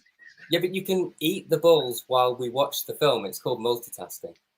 I'm not very good at that, guys. You know that. I'm a man of very few skills. I drink tea, I talk about wrestling, and I do neither of those things particularly well. But here we are. Anyway, guys, Jack says, "Dom, how do you not know what Matchbox is, you loser?" Yeah. I deserve these. I deserve these things. I'm aware. Yeah. Upon reflection, I realise what a dick I've been. I deserve these. I deserve these. Dom likes Cliff Richard. No more tea for Dom ever again. Careless words cost tea, Dom. No. I'm so sorry, darling. I love you. I love you. Oh, Gav, you sub to the Inkblot Films channel. In which case, thank you very much. We have There you go. very few people on there. We need more. We need more love. Go and subscribe to Inkblot Film. Put the link in the description. I just want to say, Gav, thank you very much for supporting my friends, man. I forget that it's nice when something that we, you know, something that we do can, like, help other people in a small way, you know. So thank you so much. We, you know, really appreciate your support, dude. I'm going to take this sip of tea. You guys do the countdown. I hate Cliff Richard. Why does everyone think I like Cliff Richard? Graham is not impressed. I can literally see a Cliff Richard poster there. So, you're lying, Graham. Has he got the new calendar, the 2022 calendar? You're lying, Graham. Not up here, but he's got a poster. There's a big mouth Billy base. Because I've got it for him. Massive poster. Oh wow, I love that. There's a big mouth Billy base, but there's not a Cliff Richard poster. Why would anybody have a Cliff Richard? Not that actually, Cliff Richard's a huge pop star. You've never seen the young ones, have you? I love the young ones. I think you'd know that Cliff Richard is a god. Well, it depends. Summer holiday. Oh, look, Cliff. The young ones bottom.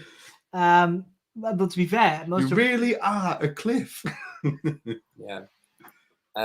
He said it's me or the post. So Emma said she asked you to get rid of it, but you did say it's me or the poster. So unfortunately, the poster. He did say 10 minutes ago that he put his Cliff Richard poster in the sex toy. Sometimes what I do is I have a mask and I put it on Emma, and Cliff Richard, and that's a testament I want to say to just a tribute to my wonderful girlfriend who makes me tea and lets me put masks of Cliff Richard on her when we are making. So you've got all. Gav just told me you've got all these CDs. What's a CD? I think it's like a coaster that you put drinks on. We're joking, Gav. We're super old, and I love CDs.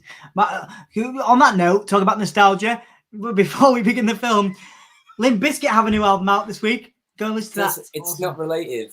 It's not like okay, all right, anyway, right, okay, You've got 100 Cliff albums. It's Cliff Richard and Limp Bizkit are basically the same thing. That ship has sailed, Dom. Oh no, I'm so sorry. I'm so sorry. R.I.P. your relationship because you love Cliff too much. I've ruined our relationship on this stream. Ruined it all. Damn you all to hell. At least I got to. At least if nothing else, if I've ruined anything, at least I got to say in public how much Ghostbusters is overrated. Let's begin the film, guys. Let's do a 10 count. I'm not with him. Thanks, Jack. You're a legend. Love you. I mean, you are. I can touch you. Please okay, don't. should we just an hour and 36 minutes in? Yes, let's get into it. I'm at 0.000 minutes and seconds. Right, I am 2 hours and 12 minutes and 30 seconds long. We're in for a long one. It's fine. It's only going to be like almost one. Sorry, lads. It's all good. It's all good. I've got a lot of crisps with me. The dog's We're back. fine. The dog's back. Right, okay. Countdown. Countdown. Dun dun dun dun dun dun dun dun dun dun dun dun. Or do you want me to count down from 5? 10. Give people a chance. 9, 8, 7, 6. I don't know my numbers. 5, 4, 3, 2, 1. And Accione. We've got some black and white Warner Brothers logo going on. Right, you watch for the bats. I'm not making this up. I'm sure I'm right. I think you're just thinking about. No, that was just a normal logo that ended. Bats. No, birds. Is that birds? They're They're birds. Yeah, it's Vertigo. Fucking bats. It's birds. All right, it's birds then. I could. And they did look kind of batty. They definitely tried to emulate the. Yeah, it's like the Batman Begins. Yeah. Thing. I love the noir nature of this thing. It's so beautiful. It's really well done. I love the whole film, but I hate her accent. Just checking. We've got a little bit of audio, Jay, on Graham's device. Can you hear it? I'd have to just give it. Yeah, yes, I can. Miles away. Sorry. You will be able to pick it up a little bit. I think it's if you talk over it, it's fine.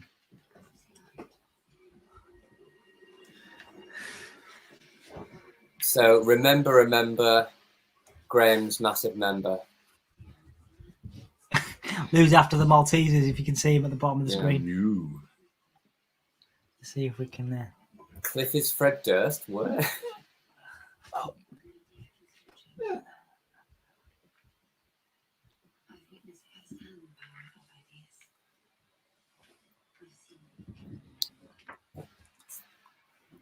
So interestingly, and I'm just going to go with natural factual thing here.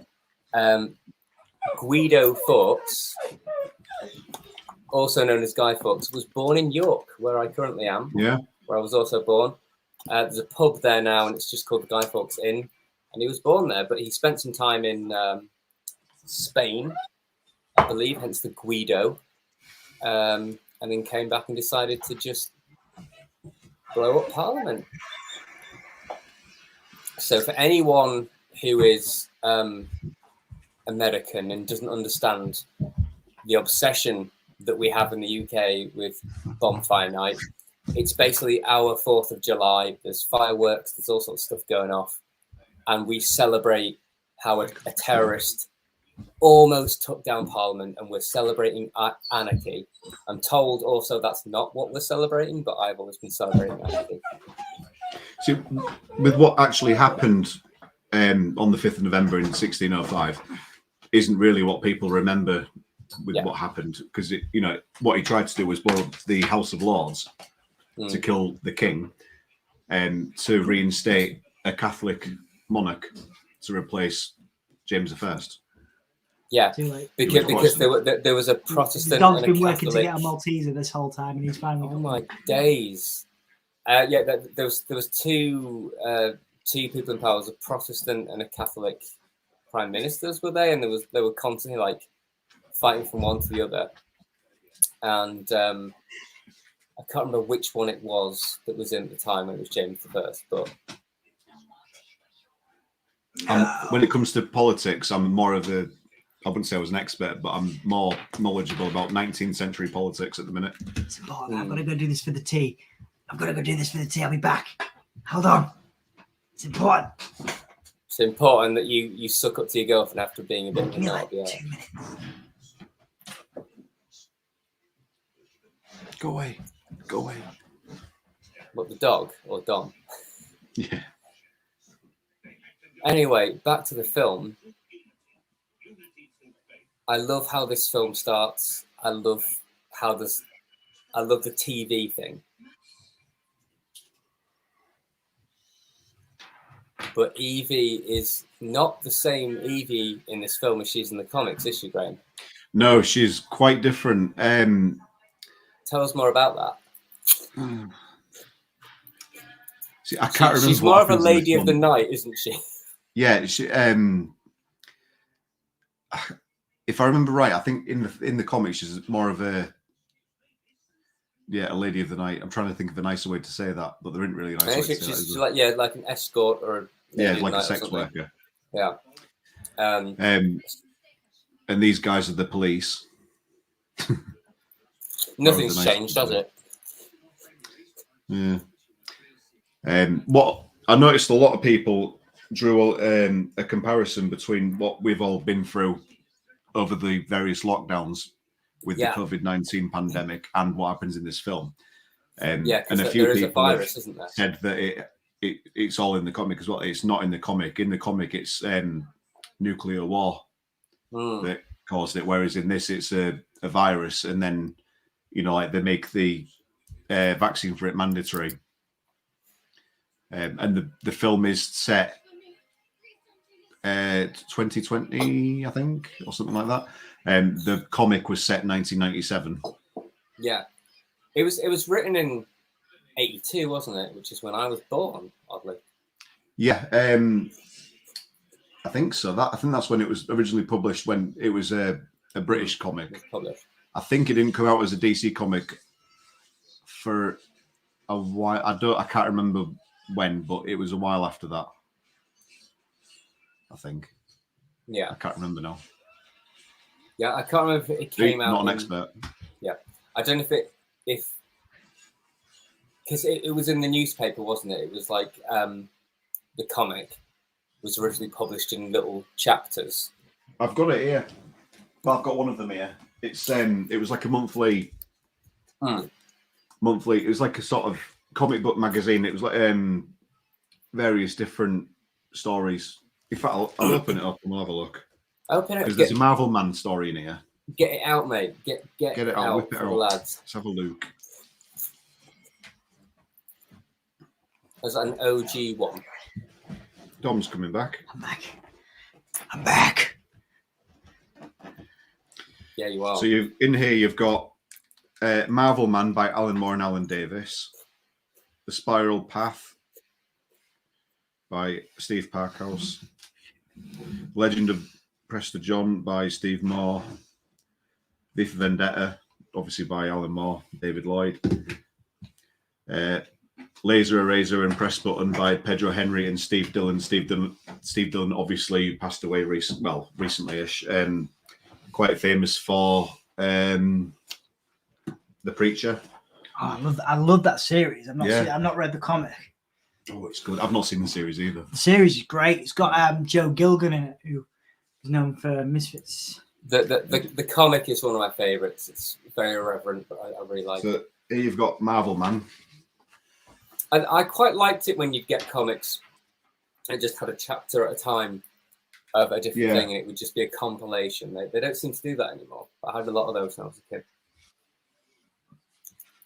kid. One of the issues I always had with reading comics monthly is I lost track of what I was reading, and especially if I was reading more than one thing at a time. And so I've become well and truly a collected editions person. I can't read monthly anymore. Yeah. I get confused and I forgot what I've read and I have to reread, and yeah. Right, so this is volume 1 of V for Vendetta in here. And you can see it's very different from what DC eventually published. Yeah. It's very almost Sin City-esque. It's very monochrome. Yeah. Like I think it's because David Lloyd did his own inking. It's it was never intended to be coloured, and Alan Moore prefers it like this as well. I love it. I think it's great. It is beautiful in this context. Same with this as well. Like my version, like it's just really, it's quite sparse. There's not a lot of colour in it, but it's beautifully done. What I would like to see is for them to finish this off and put that out as a collected edition on its own. I think that would probably sell quite well. I imagine it. I would like to see that. I think that. Nice. Like I said, I think we're going to see. Like you talked about before. Well, when we started the stream, like I think there'll be a series. I think there'll be a lot of reissues done. I do think a HBO Max series is going to come at some point. I think you could do it well now. I think back in 2005. The thing is, it's hard to do a comic book movie. It's hard to do that unless the comic is very simple. Even though it's panels and it lends itself to film better than, say, a novel does, it's still really hard to do, especially if you're Alan Moore. And Alan Moore famously just roundly rejects and doesn't watch. He doesn't hate, but he doesn't watch any of the movies from his work because he writes them as comics. He doesn't write them for the medium of film. I also think, I don't want to detract too far away from the film while we're watching it, but I also think that Alan Moore's a little bit of a hypocrite. And I could go on. I could write essays about this. Haven't you you've written some essays about it? No, I've been meaning to, but it'd take me hours because I've got that much to say about it. In a nutshell, Alan Moore does frequently like to say that when people reinterpret The Watchmen as a film or a TV series or as a sequel or the Before Watchmen series like Darwin Cook, people like that, or Doomsday Clock by Jeff Johns and Gary Frank, he criticizes them saying it's not fair that they used his work, his characters, without getting his permission, which is great when you consider when Alan Moore decided that Barbara Gordon should have her spine shattered. He definitely asked the what's the word? The permission of Bob Kane, Bill Finger, Jerry Robinson, everyone that's involved with the Batman. He also said on several occasions that he doesn't own that work and they were jobs for publishing companies. So he's like, I don't own the rights to any of these characters or any of these books or films or anything. So they can do whatever they like with them because I don't own them. So yes, I guess if you talk about intellectual property, there were his ideas and people can use them and change them. They can bastardize them or make them better.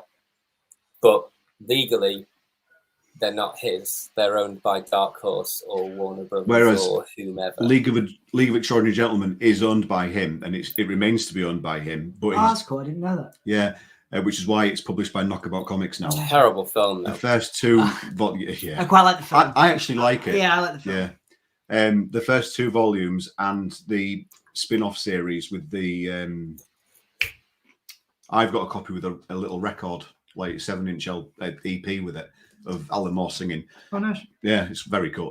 But they're still published by DC because DC own the rights to publish it. But the characters and everything is all owned by Alan Moore. But to what extent can you own the characters that are in League of Extraordinary Gentlemen because they're not created by him? You see what I mean? It's like with Lost Girls. He was saying that those characters are. So they were going about how they're all quite young, and he was like, well, they're as old as the paper that they were printed on. So he specifically goes for. I know it's a bit weird, isn't it? But he specifically went. Can I just say as well? Sorry to interrupt you. John Hurt is amazing in this. John Hurt is incredible. I served him in a shop once. He bought some pens off me. I remember that story. Yeah, I remember the pen story. Love John Hurt. He's one of my favourite actors of all time. R.I.P. He's a brilliant actor. But no, it's he goes. I think Alan Moore goes for archetypes and characters. They're in the public. No one owns them. Like it's been so many years, and no one owns Peter Pan, or they don't own. Alice in Wonderland or whatever. So he just takes those things. The demolition of the Old Bailey, going back to the film. Jack, get a Pizza Hut. It's movie night. Of course, you're going to want a Pizza Hut. See, in the comic, that wasn't the Old Bailey, was it? That was something else. I don't think so, yeah. Or was that the end of the film? I can't remember. Well, I need to rewatch this. Well, I am rewatching it, but I need to rewatch it. We're rewatching it, and then I need to finish rereading the whole comic before we do our little thing. Yeah, which we're going to do for next year. We've got time now. Yeah. Well, we're doing the watch-alongs. We're doing the Joker next, or Ghostbusters. It looks like Ghostbusters, doesn't it? It's Ghostbusters. I mean, we're gonna do both because at some point. So we're going to do Ghostbusters, and then for our project, which we alluded to a little bit earlier on, we'll be doing. We're going to do another version of this. And what else did we decide? I can't remember what else we said we were going to do when we got together in the office and did a proper thing. We're going to do some comics. We were going to do V for Vendetta, but I think we should wait until next year for that. Just because it's topical and it's 5th of November, and Yeah, we're only a couple of days late. Yeah, it's fine. So for everyone else's, so everyone else understands this. Graham, Dom, myself, and Charlotte, who's been commenting in the chat, are doing a comic book podcast that we're going to start very soon in my newly made podcast studio in York. We wanted to do V for Vendetta in time for the 5th of November. Things happened, life got in the way, everyone's working different hours. Yeah. So we've not yet had a chance to do it. And now it's the 7th. And the next time that we have an opportunity to actually get together and do it will probably be the 20th of this month or something around there. Yeah. So we are going to start. We may just show V for Vendetta for another time, but we are going to do a Birds of Prey one, I think. Oh, yeah. Birds of Prey, yeah. With the new Black Label miniseries by Gail Simone. No, not Gail Simone. Was it Gail Simone? No, it's not Gail Simone. It's Amanda Connor. Yes. And her husband, I've forgotten his name now, Gimme something. Somebody Connor. Well, I'm excited about that. Something else. Gimme something, I can't remember. Google it. So we're going to do Harleen. We're going to do a bunch of other things. Obviously, we're going to do Watchmen. And we're going to just do a whole load of comics. We're just going to talk about comics.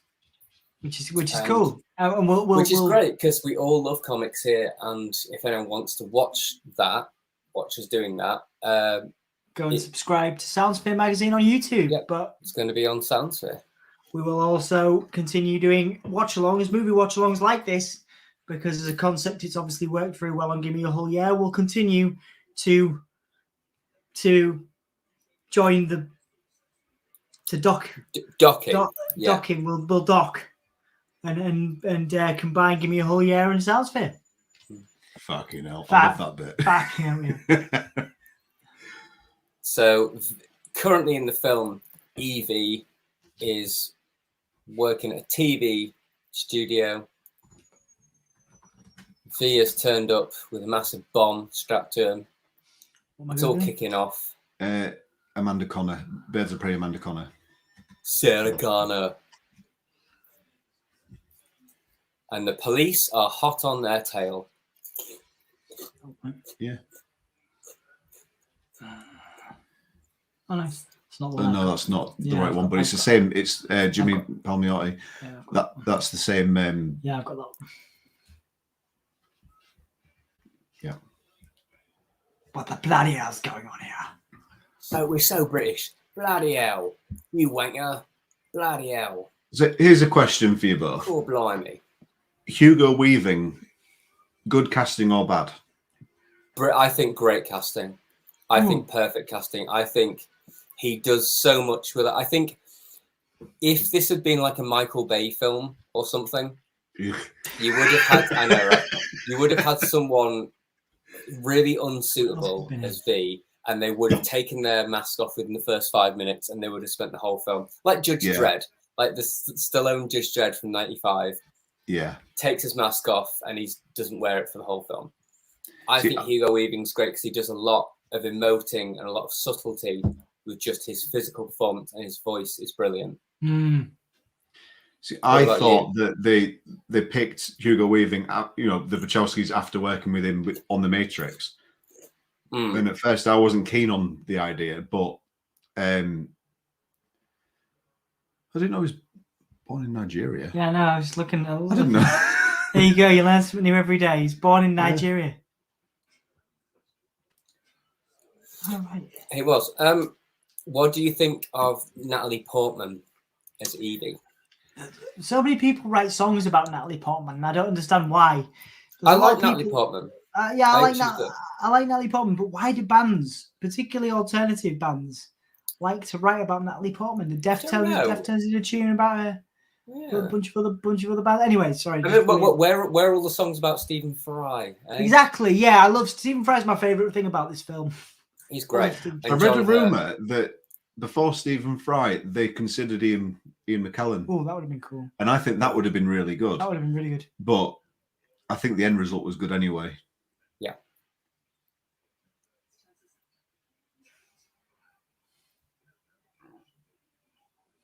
Yeah, Stephen Fry is very good in this film. Very good. Very good. I honestly, I think the first, like I said, the first 20 minutes, that whole bit in the alley was cheesy. The dialogue is cheesy and the acting is really bad. And this is just over the top and a bit stupid. But then when you get to the bit where she shaves her head and that's Natalie Portman's actually acting, the tone of the whole movie changes and it becomes a lot more serious and less made for TV movie-esque and just melodramatic. And then by the end of it, you're just drawn into the whole story, and it's just absolutely beautiful. So it's a film that starts off rubbish and gets really good, and I find that a lot it does get a lot better as it goes on as well. Yeah, I agree. Yeah, like the Wachowskis do that. I mean, I had the same thing with Cloud Atlas. I do love Cloud Atlas, apart from some of the, racially not okay decisions that they've made. But generally, I think it's a film of stupid things and great things. Yeah, it's first time in years I've watched this back, and it's like, I think some parts of it don't stand up, but particularly Hugo Weaving's work and the dialogue. I think all the performances are great, and the dialogue is melodramatic and stupid. But it works in a comic book. Yeah.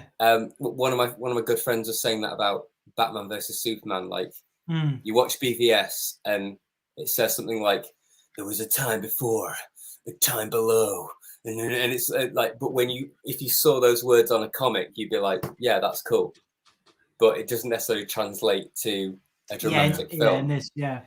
Which is a shame because I love Batman v Superman. I love the ultimate cut of BVS. I think. Yeah, absolutely. I can't watch the theatrical cut anymore. I think it's unwatchable. Oh no, it's terrible. I tried to watch it and it didn't make any sense. Yeah, absolutely.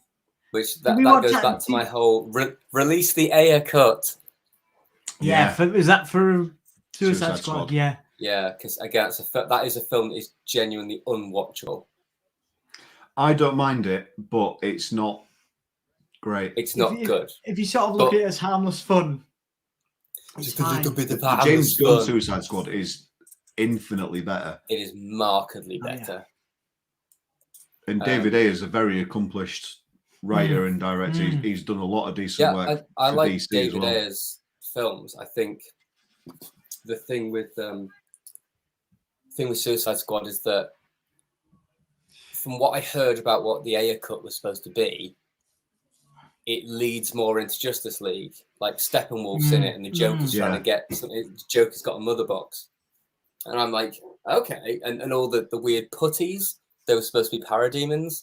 So I'm like, okay, that I want to see, because even if it's still a rubbish film, at least it'll lead into Suicide Squad, rather than being this weird fish out of water film. Yeah. Yeah, I mean, I think again, if you don't take stuff like that too seriously, it's fine. And the majority who will not read the comic books, I would say the majority of people will just watch because they maybe heard characters and watch previous movies they've been in. It serves its purpose, but I think hard. It's a bit like wrestling fans, to be fair. Hardcore fans can pull it apart and will pull it apart and will rip into it. And I think the Suicide Squad, unfortunately, it succeeded as a blockbuster movie. Because but it's not a good movie. The Hollywood sort of it also won an Oscar as well. It's the best. I'm not joking. The Suicide Squad won an Oscar for what? It did. Makeup. I think. Makeup. Yeah, makeup. Is that right? Yeah. Yeah, it was. To be fair, there weren't that many films that year that had good makeup, and the makeup is pretty interesting. Interesting, yeah. Good.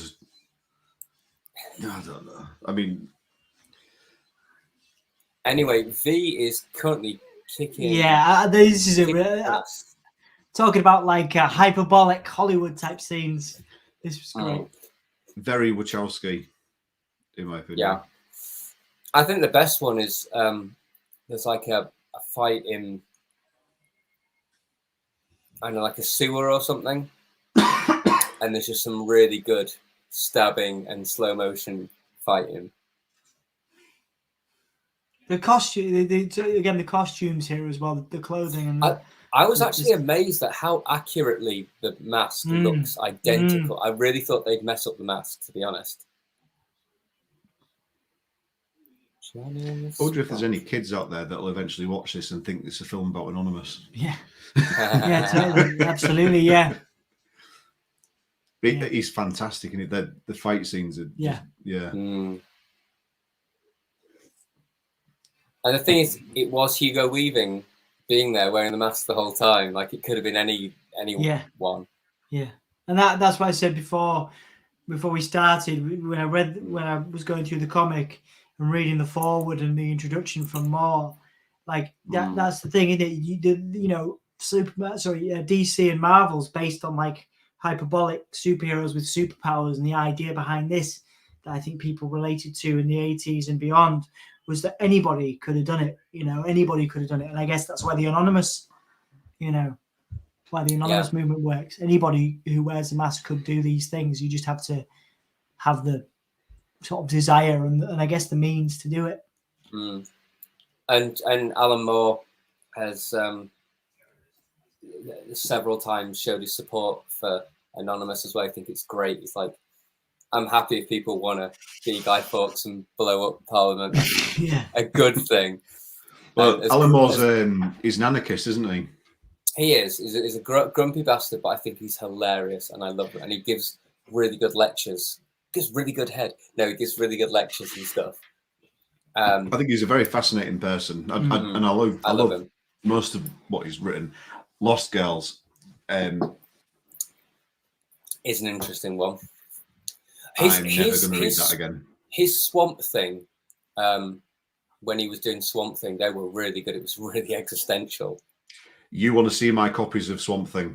I want you to get those copies out, honey. That's cool, man. Like I got into Swamp Thing out, because I watched the cartoon when I was younger, and then I sort of dug in. Fun fact for you: do you know how many episodes of that cartoon there were? How about you, Jay? How many? Oh, it's Graham's question time. 5. 5. That's it. 5. I watched many. I must have watched a bunch of repeats. But... Yeah, I remember watching it routinely. There was only ever 5 episodes. There you go. Weird, huh? Crazy. Did you guys? And we'll watch them all next time on Gimme a Hole, yeah. Have you seen the new series? Well, the new issue DC did a series on it. It was HBO the Max. The series, I love it. It's on Amazon Prime. It's on Amazon Prime. Yeah. Is I've it good? not seen it yet. It's great. I actually watched it a few months ago, finally, and it was I liked how they led into the horror aspect and the gore of it more than, oh, here's Swamp Thing and he's a hero. I just liked how they kind of left Swamp Thing to the sidelines and just made it more of a body horror kind of thing. I feel it's got cancelled. I feel like if they'd done a second series, they could have leaned more into the existential thing and the connection with nature and all that kind of stuff, because it was getting kind of trippy by the end. But then it just, I mean, I thought it was going to be terrible. So I know that's the thing. I thought David's saying it's fairly okay. I thought it was going to be terrible when I watched it. I was like, this is a lot better than I thought it was going to be. Absolutely, man. I agree. And thanks so much for joining us, David. Appreciate it. Thank you for your support. Definitely, I'm going to go back and watch it because, again, a lot of people said that to me. Like, I didn't expect a lot from Swamp Thing, and it certainly exceeded. Well, from what I saw I think I saw like half an episode, and it still looked darker. To be fair, everything I've seen from the DC Universe HBO Max stuff, it's all been really good. I think Titans I got a little bored of, right? But it was good. Right. Doom Patrol is the best thing I've ever seen. I've only just started watching. Love Doom Patrol. Me and Emma are kind of I'm on mostly like through episode 7 or 8. It's so cool. I love it. I love it. So cool. I'm so glad to see Brendan Fraser back. Yes. Yeah, and he's absolutely incredible in it as well. He is. He's so good in it. Yeah. I was watching an episode last night before I went to bed, and I was just like, this series is so good. I like how it's just a bunch of weird characters thrown into this thing, but then the more you get to know it, you get to know the characters, and it's really oh man, it's so cool. And a lot of people think it's just an X-Men ripoff. Yeah, but it's not. Yeah, it's so much darker and like. And it was out before, but not the series. The comic was out before X-Men as well. Yeah, it's a very old. Doom Patrol's a very old comic, isn't it? Yeah, I think it predates X-Men by maybe 3 months or so. But it's a group of misfits led by a professor in a wheelchair. Yeah, it's very similar. It is very X-Men. similar, actually. Yeah, I know it's such an obvious thing. The show does give me strong Umbrella Academy vibes in terms of the show. Gerard Way, who wrote Umbrella Academy, wrote that because he wasn't allowed to work on Doom Patrol at that time, and he went on to write Doom Patrol for a bit as well. Why wasn't he allowed to work on it? I don't know. I know he asked to, and they said no. But it's down to editorial. Yeah. This bit I don't like. You know what? Just finishing off your comment about Gerard Way, and they didn't let him on it. That's not okay. But they fixed it. Ah, nice one, Jay. Very. You can get a champer clap for that too. Is that whatever his band's called, Joe? My Chemical Romance. That's the one. I don't. No, I mean it's a paraphrase, but yeah. So you don't like the egg, the French toast bit? Yeah, where he's wearing a pinny and he's not got his gloves on, even though there's no reason for him not to have his gloves on. It's just to show everyone that he's a burn victim of some sort. I suppose it's the closest you get to seeing his face, isn't it? I mean, I think it's kind of funny, the pinny and everything, but to me, it just works with that whole, who is this guy? Why is he so flamboyant? Like, what the hell is going on? And he's so articulate, and you've just seen him be really violent and terrorizing people. And now he's just like, hello, let me make you some French toast and tea. Yeah. And he's just, the way he's holding his little arms like mother. And the tea towel over his shoulder and yeah, it's just like it's stupid, but I like it because it works with how funny he is. Like, it's just a bit odd. You go from seeing these incredible fight scenes, and then suddenly he's like, a very British, cafe person. It's just odd. Yeah, I think it works because he is an odd character. I think it works, and it's very quirky, and it shows. I can't think what the word is. As David just said, it amplifies the ultra-violence. Yeah. So, like, you need to have these. It's a good point. Domestic, it's a very good point. That's right, yeah, it's a very good point, mate. Absolutely. You have these domestic scenes where he's like watching TV and sword fighting by himself and listening to music and stuff and dancing. and then you then just they're don't. like, But then fight so scenes. you think, oh, I like him, and then you realize, no, he's literally a terrorist who's killing Yeah. people. What was the film you wanted to watch earlier? Ultraviolet. Ghostbusters. No, before Ghostbusters. Something about ultraviolence based on a comic book. Watchmen. No, something about the words ultraviolence were in there. It was based on a comic book. And you mentioned it, and it's been. You're not talking about Clockwork Orange. No, wasn't that either. You're not talking about Joker. Something about you. You literally mentioned it to me. It's even got the phrase ultraviolence in it. I'm going to watch this scene because I really like it before I do my research. This is a good scene. This scene is edged into my brain from childhood. They changed his name from the comic as well, didn't they? They changed his surname. Who did?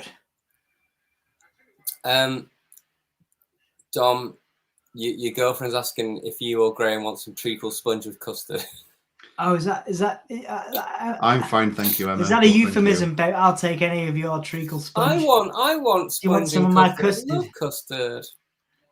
Yes, I'll have some treacle sponge and custard. We've got a post-stream treat. And David, while we're on this scene, what is it ultraviolet with dystopian sci-fi showers being very short and odd? What is it with people having TVs in their showers? Well, that as well. Why is it always it's JVC a lot, isn't it? Ooh. Oh, there he is. That's a good feel. That must have been. Yeah. On his bum. I like it when he says the ulcered sphincter of arse, Erica. It's very poetic.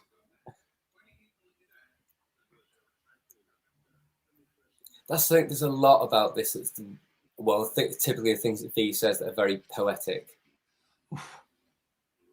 Saying that as well, a lot of the in fact the 5th of November rhyme that he says. Do you know who wrote that originally? Who wrote that I originally? love your facts, Graham. John Milton. Ah. Famous 17th century poet, known for Paradise Lost. Yeah. Yeah. But obviously we all knew that. Yeah. See, that's what I want. Doom Patrol by Grant Morrison Omnibus. Oh, yeah. No, the middle one. That one? Yeah, that one. It's Christmas coming soon. Yeah. It's extremely expensive. Jesus Christ, Graham. Yeah, I know. I love you, but I tell you what, that's a bit of a push. Yeah, but you can't put a price on love, man. It's true. And I would like that, please. Okay.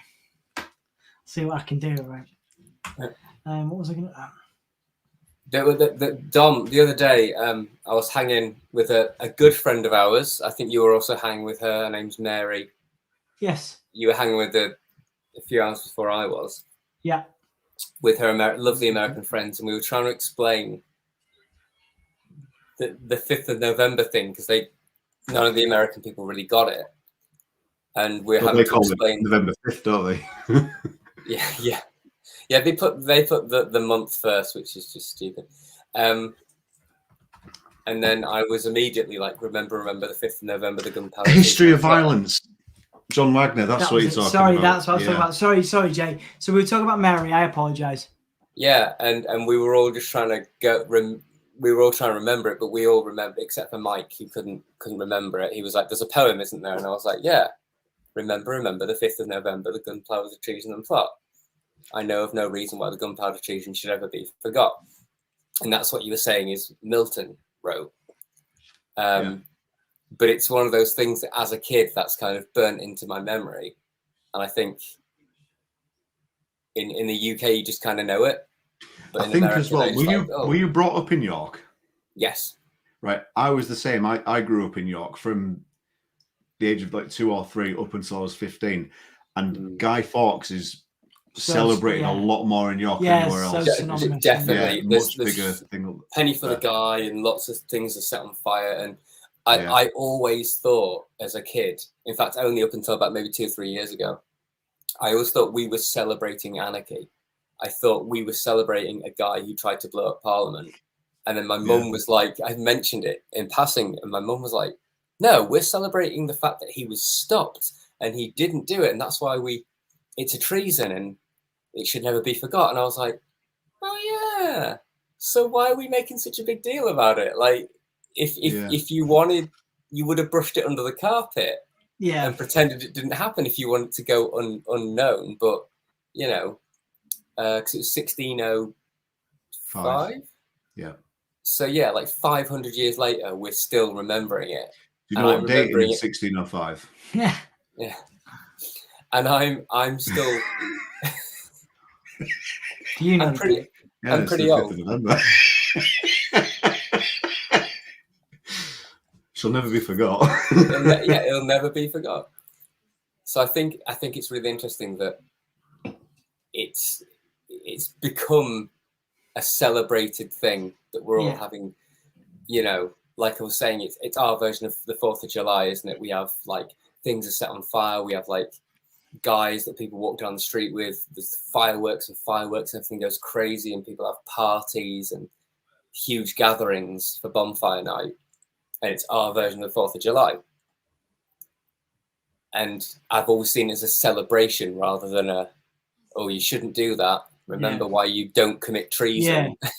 But I think it's a perfect example of what we were talking about earlier about like how we celebrate these people that probably realistically, you know, it's pretty horrible. And also Guy Fawkes was one of 5 people? Something like that. Yeah. There wasn't just him. There was like many people who all. It was a conspiracy, wasn't it? It was a conspiracy, yeah. And they planned it for months and months and months. I think there was a place in Banbury. I've actually been to a pub in Banbury that is the place where they sat and just went through this plot and then mapped it all out and stuff. I think it's there. So he wasn't the only one that was tried for it, but he ended up being the sort of the main guy, didn't he? He became the figurehead. Yeah, the figurehead. And some of them got off and were just like, no, and I think they dobbed him in. Such a Yorkshire phrase. Dobbed him in. Dobbed him in, mate. Yeah, went Croggy and dobbed him in. Yeah, he croggied him. Jack said he has no 2-hole that. 2-hole in it. Croggy, that's more York. I think. It's definitely. I've definitely had croggies. I haven't had backies. You've had a croggy with me, haven't you, mate? You're always crogging me, but that's a different type of crogging. Different. Jack has said he has no TV in his shower, just cameras. I know, Jack. Link me up. I know. I've seen so much Jack crack live and in person. Someone said something about Cloak and Dagger. Who was that and what did they say? It was earlier. David said Cloak and Dagger was a slow burn but had a great Romeo and Juliet vibes. And Cloak and Dagger. That's a Marvel series. I believe it's a Marvel series. Oh, wow, cool. I think I was first introduced. No, it's on Disney Plus. I think. Yeah. Hang on a minute. I think I was first introduced to Cloak and Dagger in Maximum Carnage. It was something like that, but they're just kind of there, like they're just thrown into the ensemble. And I was like, Cloak and Dagger have got weird superpowers. I'm kind of into it. But they were a lot older, and then the show is them as kind of teenagers. So, oh, cool. I'll tell you one interesting little tidbit of information about Marvel television products while we're on the topic. Do you guys know who Jeff Loeb is? No, the name. He used to be a comic book writer. Right. And then he got a job at Marvel Studios. Well, actually, before he got a job at Marvel Studios, he co-created and wrote Heroes. All right. Oh, yeah, I remember that. Very successful, of course. His artist collaborator, Tim Sale, did all the artwork in that. So when the guys painting it, it was Tim Sale. They were the writer and artist team that did Long Halloween, Dark Victory, Superman for All Seasons, Spider-Man Blue, loads of stuff. Okay. Jeff Loeb then got a job at Marvel TV, and he produced all of the non-Netflix Marvel shows. I think he did some of the Netflix stuff as well, but he was mostly like Agents of S.H.I.E.L.D. and all that. And then when they decided that Kevin Feige would take over Marvel TV and then incorporate it more into the MCU, they got rid of Jeff Loeb. And he has since apparently been rehired by DC, Okay. and a Long Halloween follow-up came out the other day, Oh, and nice I've one. not read Oh, it yet. really? I'm very That's good. excited. That's good. Yeah. It's a That's pity really it's cool. not Halloween anymore, isn't it? No, it's not. But I do need to read it. I'm hoping they'll do 3 and then release them as like a little trilogy, like they did with The Haunted Night. Yeah, that'd be good. That'd be good. I've got a love-hate relationship with Jeff Loeb because, on one hand, I think the stuff that he wrote for DC, especially, was very good. Long Halloween, Dark Victory, Batman Hush. Oh, like the Hush stuff Hush is is good. really cool. Yeah, with Jim Lee, it's very good. And then he went to Marvel and he did some other bits and bobs. And after Brian Michael Bendis and Mark Miller started the Ultimate Universe, Jeff Loeb was tasked with doing the Ultimates 3. And he was in a very dark place at the time. His son tragically died not long before that. Oh, wow. And while he was writing Superman, Batman, the team up series, he moved to Marvel. He was obviously in a very bad place. And Ultimates 3 was pretty bad. Just because of obviously, so he's grieving and he's going through that. yeah, and he was unceremoniously just killing characters off, just left, right, and center, and a lot of them just stayed dead, and some of them just killed off screen, and it was not off screen, off panel, and it was pretty brutal. So, but like knowing what had happened, it was quite a sad read, especially after reading what Mark Miller and Brian Michael Bendis had done. Not just them as well. Robert Kirkman wrote some Ultimate Fantastic Four and Ultimate X-Men. Okay. And started the Marvel Zombies as well, which spun out of I need to go and read that stuff. Four. But yeah, after reading all that, Ultimates 3 and Ultimatum were not good. I mean, I guess you can empathise with the guy obviously going through some serious shit. Hopefully he can pull it back. Well, I mean, since then he like I say, worked for Marvel TV and he did Heroes, and it was all pretty decent. And since Kevin Feige took over his role and he just sort of got dumped, he's apparently I don't know what else he's got planned, but he did just do the new Long Halloween. He did that with Tim Sale and Brendan Wagner, who is Matt Wagner's son, who coloured it, and I haven't read it yet, but it looks great. I'd love to check that out. Actually, yeah. Oh, we're just approaching the pedo priest bit. Is it bad that I like Natalie Portman's outfit in this bit? I mean, I like Natalie Portman's outfit because she's of age. She's in her 20s at this point. Yeah. But he's a bad man. He's a very bad man. But he's one of those actors who's really good at being a creepy bad man, isn't he? Because he's like, I hope she's not too old, I trust. Really very, very, very creepy. Yeah. Yes. Someone doesn't like the church, do they, Alan Moore? No. Mea culpa, my child. Mea culpa. Oh my god, it is so cringy, isn't it? It is. I love it. Tell me your sins. This isn't a game. Ugh. Natalie Portman could tell me her sins.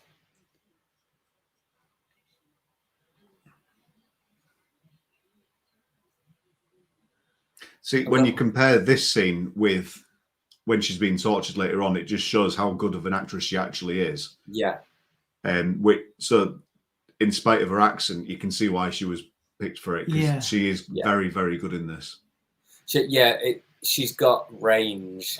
People talk about that with actors. Does that person have range? It's like, she's a little bit wooden and cheesy at this bit, but then later on, good God, she's like full on going through hell. It's difficult to watch this, isn't it? Sorry.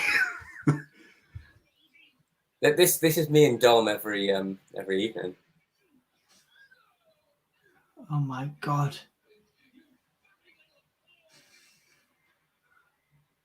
And he gets got.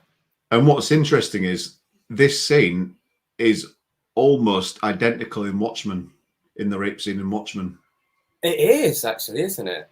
Yeah. bad guy does bad things, someone comes in and does not nice things to him back. Yeah. Not tonight. See that it's very Hollywood, isn't it? But it is good. It does get you. It's the drama's there. I'm into it.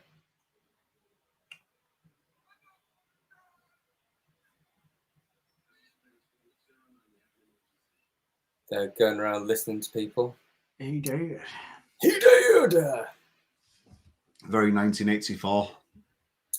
Which is interesting because John Hurt was in 1984 as well, wasn't he? He was, yeah. I watched 1984 a few years ago, and it's still a brilliant film. Reading.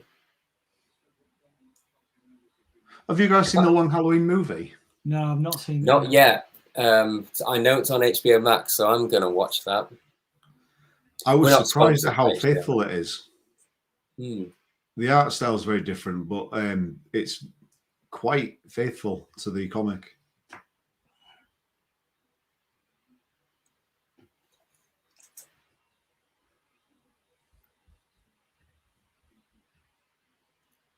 There's just been a comment. I think Dom's probably best to answer this. From Mikhail. Hello, Mikhail. Nice to see you again. Vote AEW. That's a wrestling one, isn't it? Yes, it is. You are more of an AEW fan than you are a WWE fan, Mikhail. Nice to see you again. Welcome. This is obviously Jay from previous streams. This is Graham. Hello there. It's nice to see you again. Thank you for being here. We haven't done any wrestling streams for a while, for about a week, because I've just been burnt out. I love how, like, for a while, a week. Yeah, I'll be back some point. Probably the next pay-per-view. We got AEW All Out coming. Not All Out. Full Gear coming next. So I'll do that probably next weekend. But I'm back here with my friends, hanging out, watching some movies. We're watching V for Vendetta, Mikhail, and we are currently 49 minutes and 54 seconds in. We're watching it on Netflix in the UK, but where you are, it is on HBO Max. Thanks, Jack, for getting my little Alec Guinness. Well, hello there.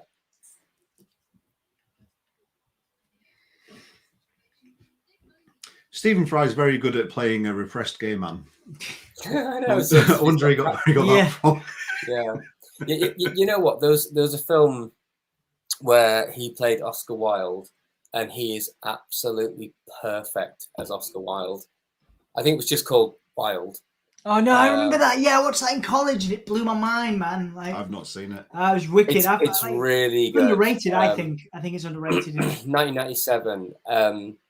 It's a British movie. It's basically just about the life and times of Oscar Wilde, and it's got every British actor in it ever.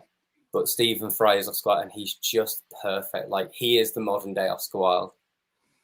Have you seen his documentary he did with BBC about his mental health? No, I'd love to watch that. That's something I'd like to watch. I think it's called Bipolar and Me. All right, okay. Or something like that. It's very good. Yeah, I'd be really interested in seeing that, dude. Yeah. Yeah. Definitely. Is that on BBC or something? It might still be on there. It was out a long time ago. What's it called? Bipolar and Me. I'll have a look. All on the stream.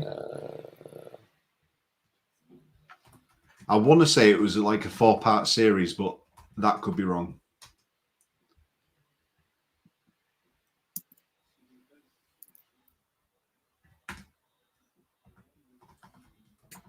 It isn't Stephen Fry, The Secret Life of the Manic Depressive.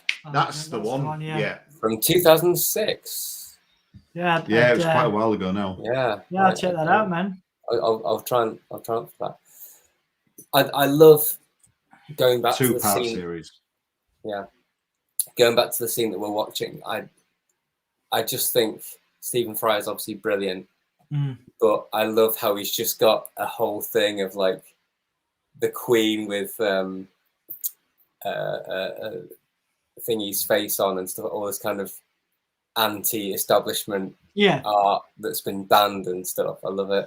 I mean, I imagine, like I say, to sit down and have a conversation with, I think it'd be so. He'd be on my What's the question? You know, who'd you'd sit around, you know, Who you'd have on would a you go dinner to the pub table, with? your Last Supper, or whatever the question is. Oh, Alan Moore. Yeah, Stephen Fry'd be on mine. Stephen Fry would go. Obviously, Attenborough. Attenborough has to be on there. Oh, Attenborough would be great as well. Who'd be on yours, Graham? Before I go into that, I just want to point out that Boris Johnson recently sat down with David Attenborough and fell asleep. That's Is that a thing? bitch. David Attenborough was wearing a mask. No. Boris Johnson was sat next to him and fell asleep without a mask on. That son of a bitch. Oh man. Deeply Let's not disrespectful. get political, considering this is quite a political film. No, we can't talk about politics while we're watching V for Vendetta. I know. But, you know, I'm not a fan of the current Look PM. at the picture, John. Oh my god. It's embarrassing, isn't it? Oh no. So, for my Last Supper, who I'd want to sit down with, I don't know.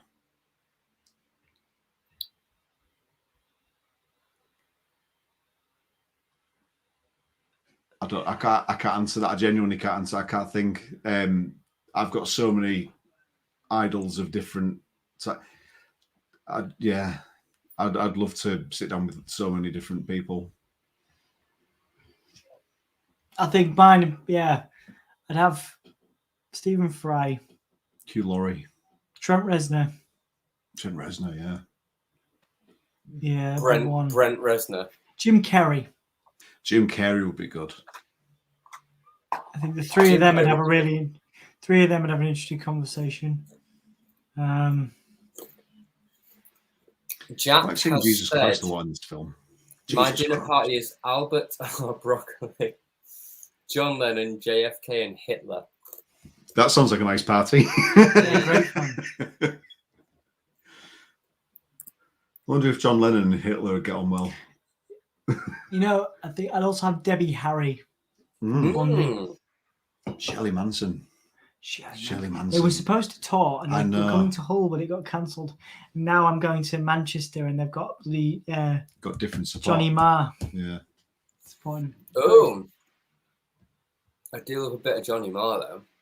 Yeah, I mean, but it's not garbage, is it? I'd rather see Garbage. I'd rather see. I would have gone to that show for garbage. Same. Same.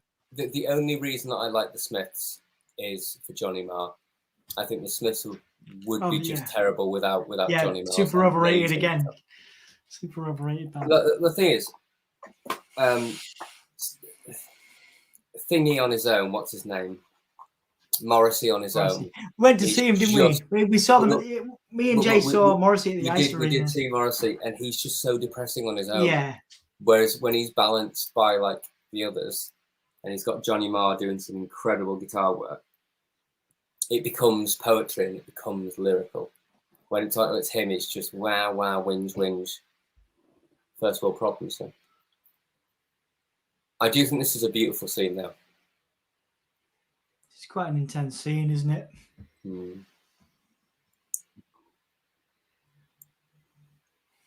So did Hugo Weaving grow that hair himself? Of course he did.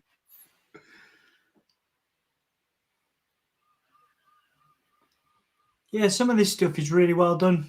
So like this scene, really well done. Like because it becomes kind of. I mean, obviously it's more than just a revenge.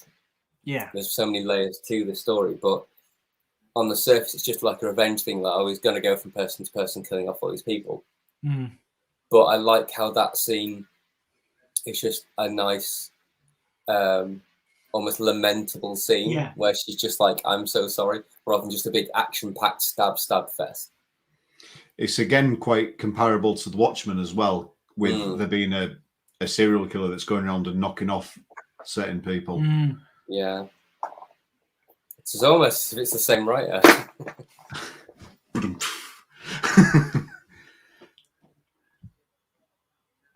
I do find it interesting. Some writers do recycle story points like that. Mark Miller's done it quite a lot. Did I write an article about it, or was I think going to? I think you were going to. So, have you read Old Man Logan? Out of your mind. No, I have not. That's, Yeah, I've that's not read something that. I'm No. always saying for some weird reason, even though I saw this film in 2005. The words, "you would do well to put it out of your mind," is something that for some reason I'm always saying. Because I'm always quoting movies.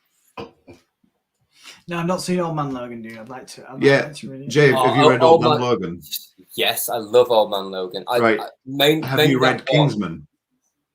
I've not read King. I've seen the film, which I liked the first one. It was okay. Right, you've seen the film. Can you remember in Old Man... Question time with Graham. Go on. Is it Old Man Logan or is it the other one by Mark Miller? I haven't read the Old Man Logan sort of series. I've just read that kind of one that they did, which is... Right. It's either in Enemy of the State or Old Man Logan. It's one of the two Mark Miller Wolverine stories where he talks about, like Wolverine talking in a monologue. He talks about how the special or the secret services require you to shoot a dog as part of your training. Completely ripped himself off with Kingsman. Have you read Wanted? I've not read that either. I should. Again, I've seen the film years ago. It was okay. Right, I've not seen the film, but I've read the comic. I need to read the film. Right, in the comic, Wanted is basically a futuristic world where the villains have taken over. Is that what the film's like? Can't remember. That's it wasn't also that Old Man memorable. Logan as well. It's the same plot. I mean, I love Mark Miller to bits, but he can be a little bit lazy. yeah. But it's not just him. I mean, you look at but Mark Miller has been churning them out though. Like he has been like a very prolific writer in terms of just constantly working and churning stuff out. So he's very good at what he does, and I think the only one of his creator-owned stuff that I've been a little bummed by was Chrononauts. I thought that would be a lot better than it was. I was going to say I really liked Chrononauts for what it is, but I'd like there to be a sequel. Like usually, I'm like they should stop at one. You don't make loads of sequels. Like Old Man Logan is a one-off mad thing, but they made a whole series out of it. Chrononauts I liked because of how 80s and kind of buddy. It's very Back to the Future, and I like it. I think it's funny. It's too short. It was too short, and I'm like, this is a really interesting idea.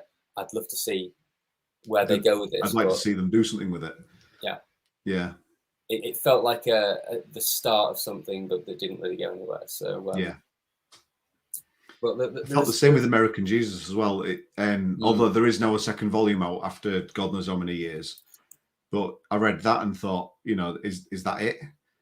Yeah. And then, they said that volume 2 was coming, and then some 15-ish years later, they actually did it. That's coming to Netflix. Well, saying that, of course, it's coming to Netflix.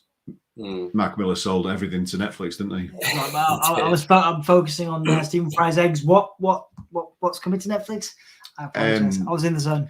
American Jesus. Okay, cool. Yeah. I mean, like things like Jupiter's Legacy and stuff like that. I've not actually started watching that, and I've not read it, but I've heard it's very good. So, but to me, I'm just a bit like, it seems a bit like Watchmen. Yeah, I think with not American Jesus, with Jupiter's Legacy, I've only seen the first episode of the series, and I really liked it, and I've not had time to go back to it yet. But the comic book, I don't think you could get better than that. I think a lot of the genius in that book is Frank Quietly. And there's the scene where he traps the villain in like a sort of mind cell, and in the comic book, it's like it's layered out. So like you've got him in a panel, and then like it's without the color, and then it's without the ink, and then it's just like blue pencil outside it. And it's like fourth wall breaking, completely insane, like genius. It's brilliant, and I don't see how they could do that on TV. Happy, yeah. But that's the thing. I've heard of it. So. Yeah, That's definitely watch when it comes kind out. of like what Alan Moore was saying. Like you write something for the medium that it's in. Yeah. And with comics, you write it to be a comic. You write a film to be a film. You write a song to be a song or a book to be a book. So you lose or gain something depending on what medium it's through. And I feel like if it is jumping, like a character jumping from one panel to another or something like that, as soon You're as you talking do about that, We3?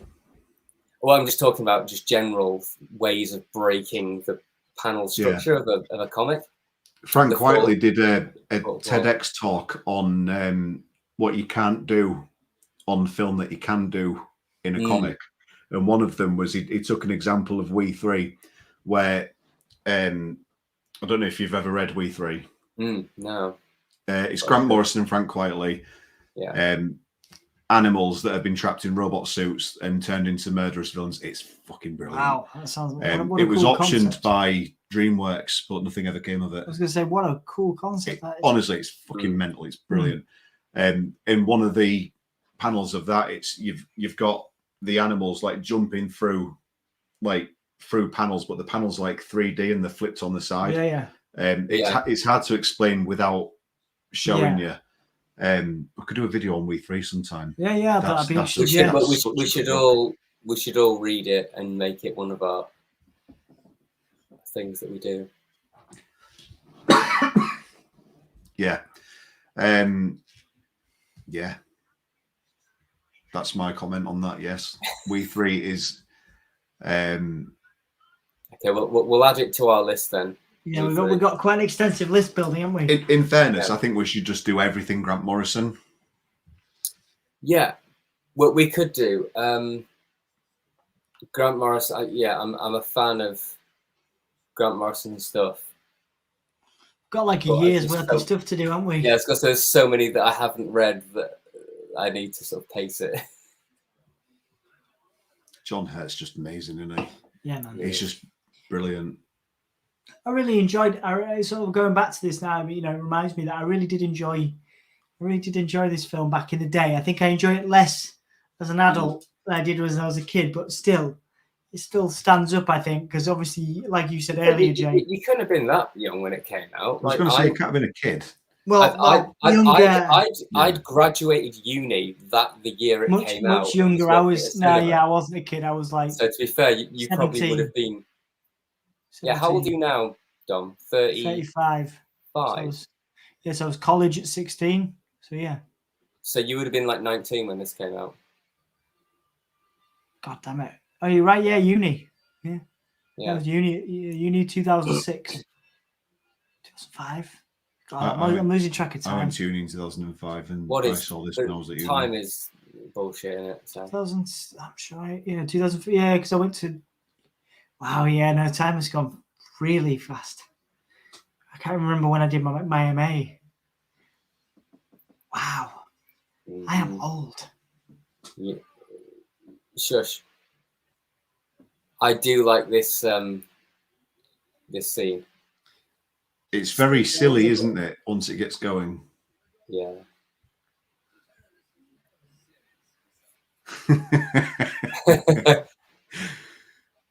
It's the fact that like all the audience watching it thinking it's like a silly like jokey thing, like the cigar blowing up and it's very cartoony. It's like slapstick and I'm pretty sure they have the what's his name music.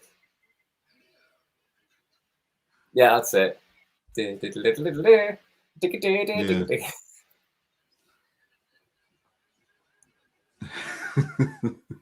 So you laugh at it and then he just starts butchering people.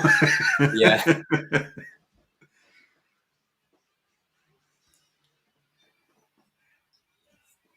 Stephen Fry's laughing at it, it's funny. Yeah.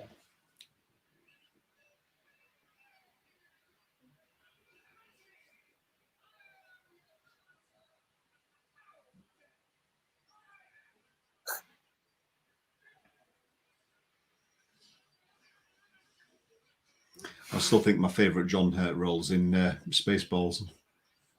Man, it's been years. I've seen Spaceballs. Oh yeah, he is in Spaceballs, isn't he? He is in Spaceballs. Hello, my baby. Hello, my honey. The Elephant Man, though. Yeah. So good in that. And obviously he's Hellboy's dad.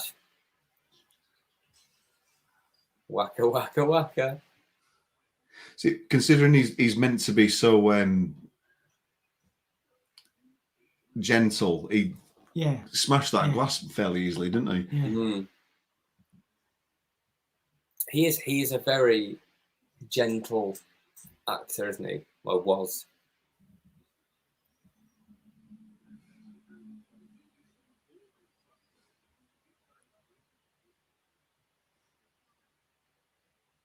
Oh, poor Stephen Fry. If only you knew that you'd end up on the floor in 30 seconds. Yeah. The bag on your head. See, the bag on the head thing, that wasn't in the comic. That was specifically a response to how America was treating terrorists. Yeah, it's a thingy. What's that really bad prison? I can't remember what it's called. Yeah, it's gone out my head, that one. Oof. This is a messed up scene, though, isn't it? Like, yeah, it was all funny, and the next scene is just like, uh-oh, he dead. Yeah. Yeah. I can't remember who said it before. I think it might have been David Short who said that the comedy and then the brutal violence, the contrast so much. Yeah. It's a really good point. It emphasizes how violent it is. Also, David has also added the burned creation of V has of similar beats to the scarred creation of Deadpool. But in this, yeah, absolutely. Guantanamo Bay, that's what it's Guantanamo Bay, that's the one. I've had a very busy week and weekend. I've been working all weekend. My brain is fried. Yeah, man. I don't know what these excuse for these two is. I've just been working. Yeah, no, I'm pretty knackered. In fairness, I've done 64 hours at work this week. Yeah. That's a lot. Dom's excuses that he's been putting too many of Graham's balls in his mouth. Well, I did put a lot of balls in my mouth. Chocolate salty balls. They were good. They were tasty. See, it looks like she's jacking herself off, doesn't she? Though. I've never ever looked at that and gone, "That's what she's doing." Why? Oh my God! Look, she's ready to go. Look, I know last time we met, Greg, we were talking about kinks and fetishes, but I think this is a little bit too far. It's just Hostel, isn't it? Really. I rewatched the Hostel films a couple of years ago. They're really shit now. At the time, I was like, "Oh, this is great," but now I thought they were shit at the time. These are shit. Like they're not. Saw still holds up, the first one, but Hostel is just people you don't care about. It's really dumb, and it's not even. The body horror isn't even that good, and it's not scary. It's just crap. But this is when this film starts getting really good, and I'm probably going to start concentrating more on it in this. And the twist as well, the twist that, I mean, are we allowed to spoil it? But of course, some people might be watching this for the first time, or 5 people. And also, there's people that will come back as well and watch it. So I can't imagine anyone that'll be watching this in the future will have not seen the film. But they might be watching it for the first time with us. Maybe. But yeah, look at that. I mean, that's. I like how the scene ends. And then she finds the story of the lesbian. That little mouse. Hey, little ratty. I like how she's just scared of the mouse. Or rat. She's been beaten down, Jay. Her mental capacity is. I'd make friends with that rat. I'd be like, you and me, rat. We're all good. We're best pals. Yeah. I'm sure I stayed in a premiere in like that. No doubt, man. No doubt. Was that Grimsby? Croydon, somewhere like that. Scunthorpe. Or was that just Hull? I'm trying to think of if I ever stayed somewhere nice in Hull. Actually, the Hilton's not too bad. Why would you stay anywhere in Hull? So you like Hull these days, don't you? No. I'm just saying that you live basically. Oh no, me and Emma went for a weekend away. What, down the road? Down the road, yeah. Weekend away down the road. You didn't go to Venice. You didn't go to the Caribbean. You went to literally 10 minutes down the It was road. during the pandemic, or during one of the when things started opening up again. Yeah. We're like, we can't go away, so you went to. we went to we thought we'd splash out and go somewhere nice. We went to the Hilton. Any good? I really like this scene with the. I like how her nails are still quite well maintained in that. Mm. Odd. I only realised recently that the girl on screen now is Imogen Poots, who is now quite a famous actor, but at the time hadn't done anything. Yeah, right. Now she's in loads of indie films and action films and stuff like that.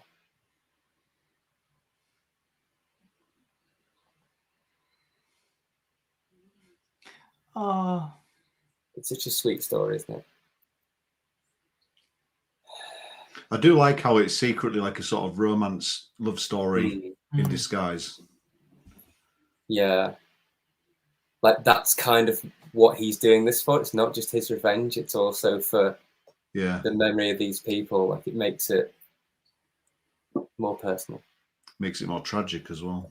Mm.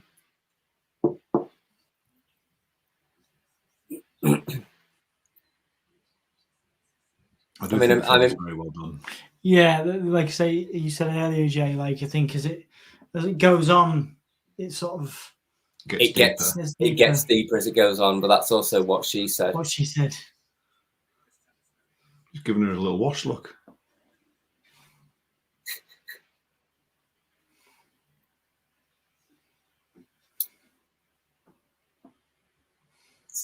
I'm preparing to make a political comment. I feel like with all this, this scene with the same-sex couples and stuff like that, and how it's frowned upon in that society. That's what Trump's America could be. Am I right? Mm. It could go that way in this country, but I feel You've had to go at me for being political earlier on. I did.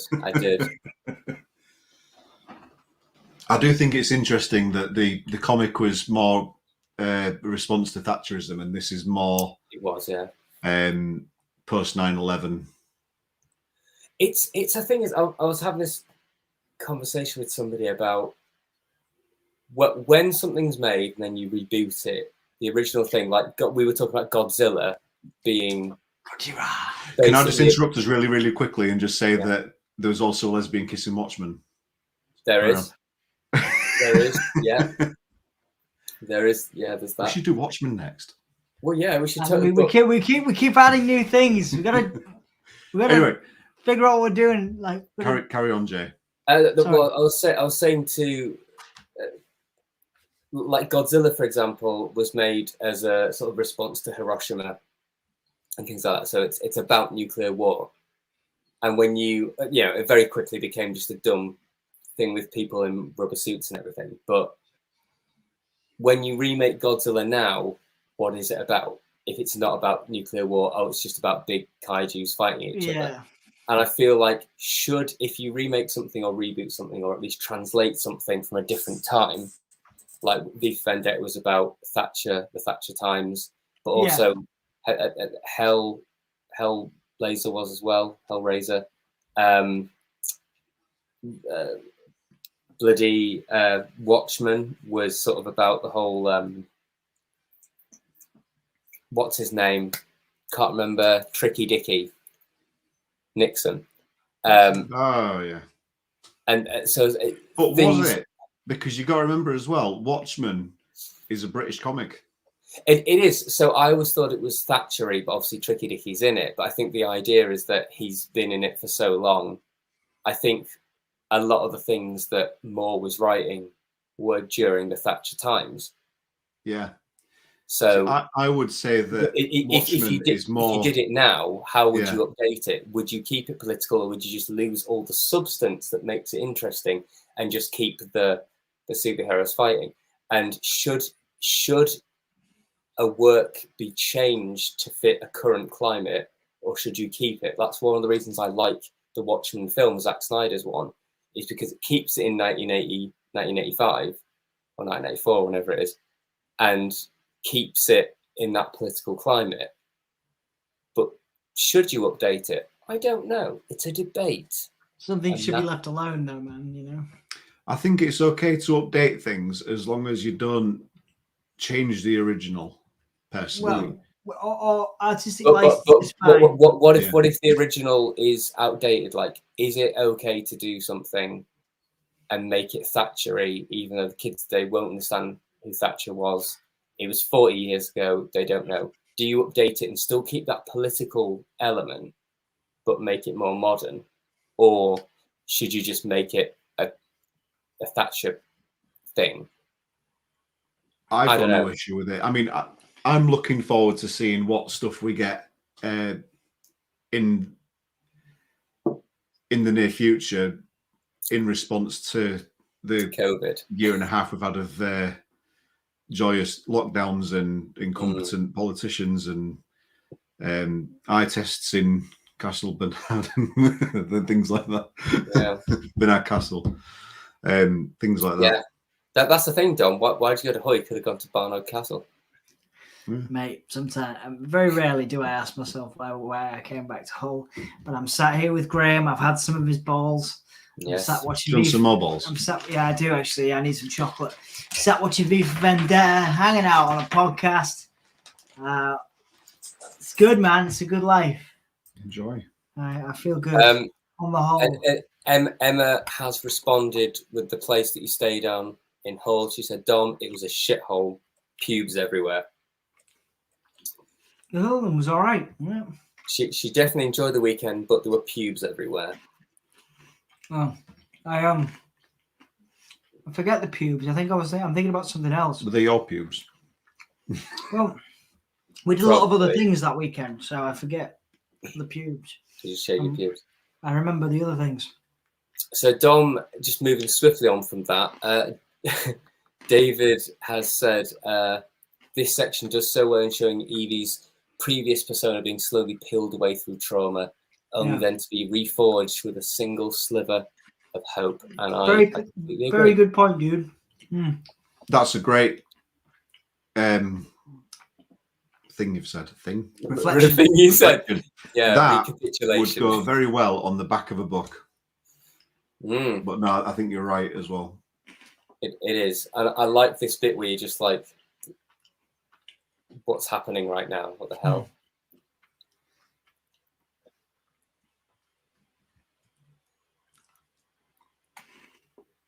I mean, it's also a total dick move, isn't it? Oh, yeah. Yeah, big time. This bit's good because obviously that's a dummy. And and she looks like hell. Like, she's going through what we're going through at the minute as an audience member watching it. Because, like, if you watch this for the first time, having never seen it or read it before, you know that, well, you realise at this point that what she's been going through isn't quite what she thinks she's been going through. She's realising as we're realising. So, like, the shock that she's got on her face. I do remember, being like, whoa. What the fuck? And then like, she's out here and she's like, hang on a second, I've been here before. Yeah. It's like, I know I stayed here for a few nights and I never remembered that. And she's like, this is what you've done to me. Yeah.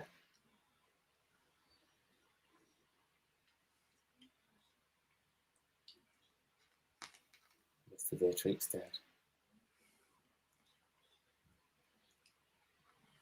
So you're finding a Quran in the house and then having him executed, that's very post 9/11.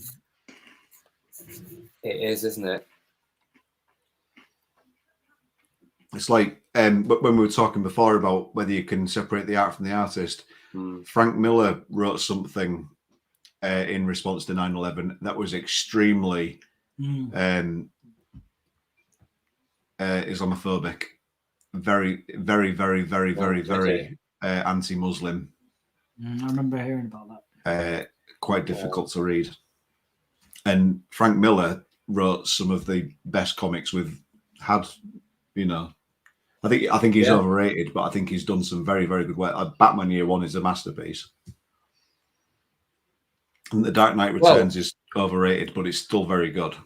I think I've got my pings on Mark Miller, but we'll Frank Miller. Frank Miller, sorry. Yeah. I always get the two confused, even though they're very different.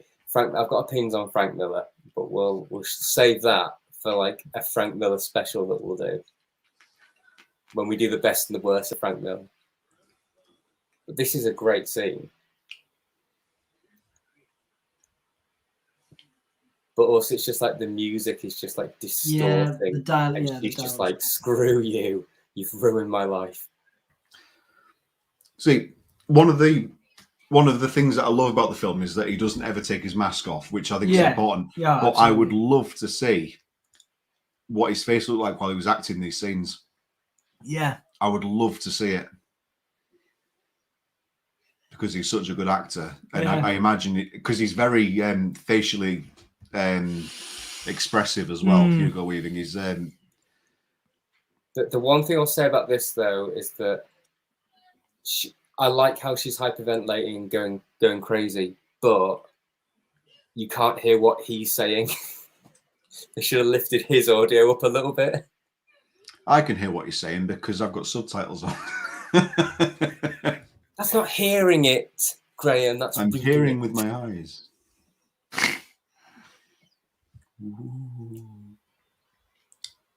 See, Natalie Portman still looks lovely even when she's crying. And then you got like Natalie Portman's just a beautiful, beautiful human. She gets a lot of slack, but like we said, she's actually showing some acting chops here. She can act. You can't judge her by Attack of the Clones. She was faultless in Star Wars, and I will fight you. Oh, I think Star she Wars looks amazing. All of them, all the films, all of them are needless. We know how you feel, Dom. Wank fest. Anyway, this is a great scene. This is like your kind of Matrix moment where she kind of becomes the new person. Yeah. And feels the Wachowskis like people transitioning in their films, don't they? Oh yes, they do. There's a lot of essays about that kind of thing. Yeah, change and trans culture and things like that. Which is really cool. Yeah. Which is fantastic. And I think this was out before either of them transitioned as well. I think it was, yeah. And I love how the editing just mixes with it, and it's nice actually. Frames, like she's almost baptized by the rain. He was baptized by the fire. Yeah, it's a good contrast as well. The color amazing aspects in that as well. Could have been really jarring that, the different sounds and stuff, but it's really well done. Really well done. And the green tinge as well. It's very Matrixy. But a great score as well. But I can't remember who it is. And a little bit of cat power.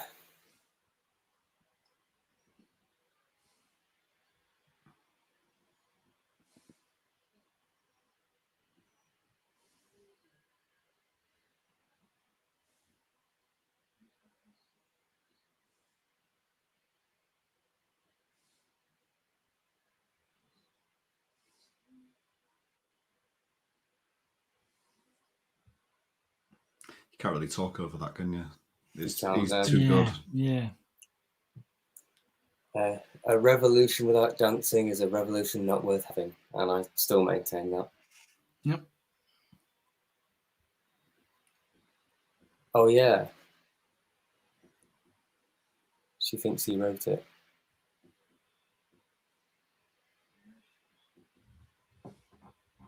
It's like really soft spoken and kind of hypnotic in it. It's really like May I show you something before you go? Zip. Have some more balls. On that note, let's have some more balls. Would you like to Yeah, suck baby. on some of these chocolate salty balls? Indeed.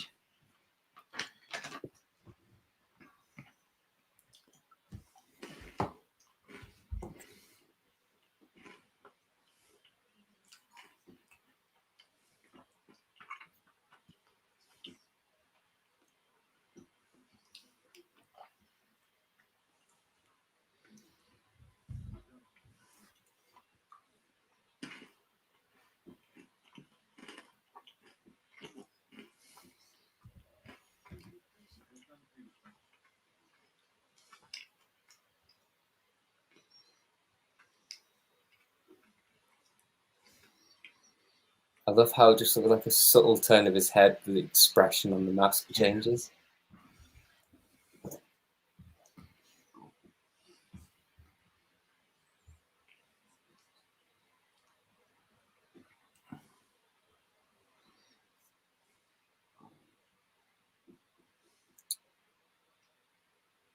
I mean, this is weird. Bit Well, weird. Yeah, you can't. I'm glad they did it the way they did it. Yeah. Yeah.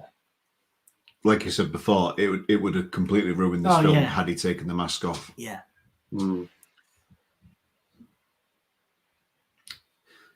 You don't know. Jack says that Natalie Portman was wasted in the prequels. I thought she was sober.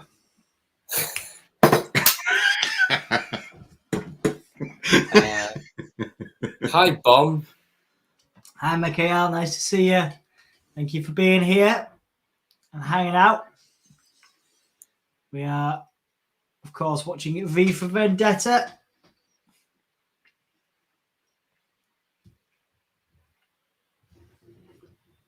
And talking bollocks. This is all we do, man. This is what we do. That's What? the guy. He's in. Is that him who plays in Star Wars in Rogue One? What? Who? Oh God, Who are you talking about? him. That's on screen now.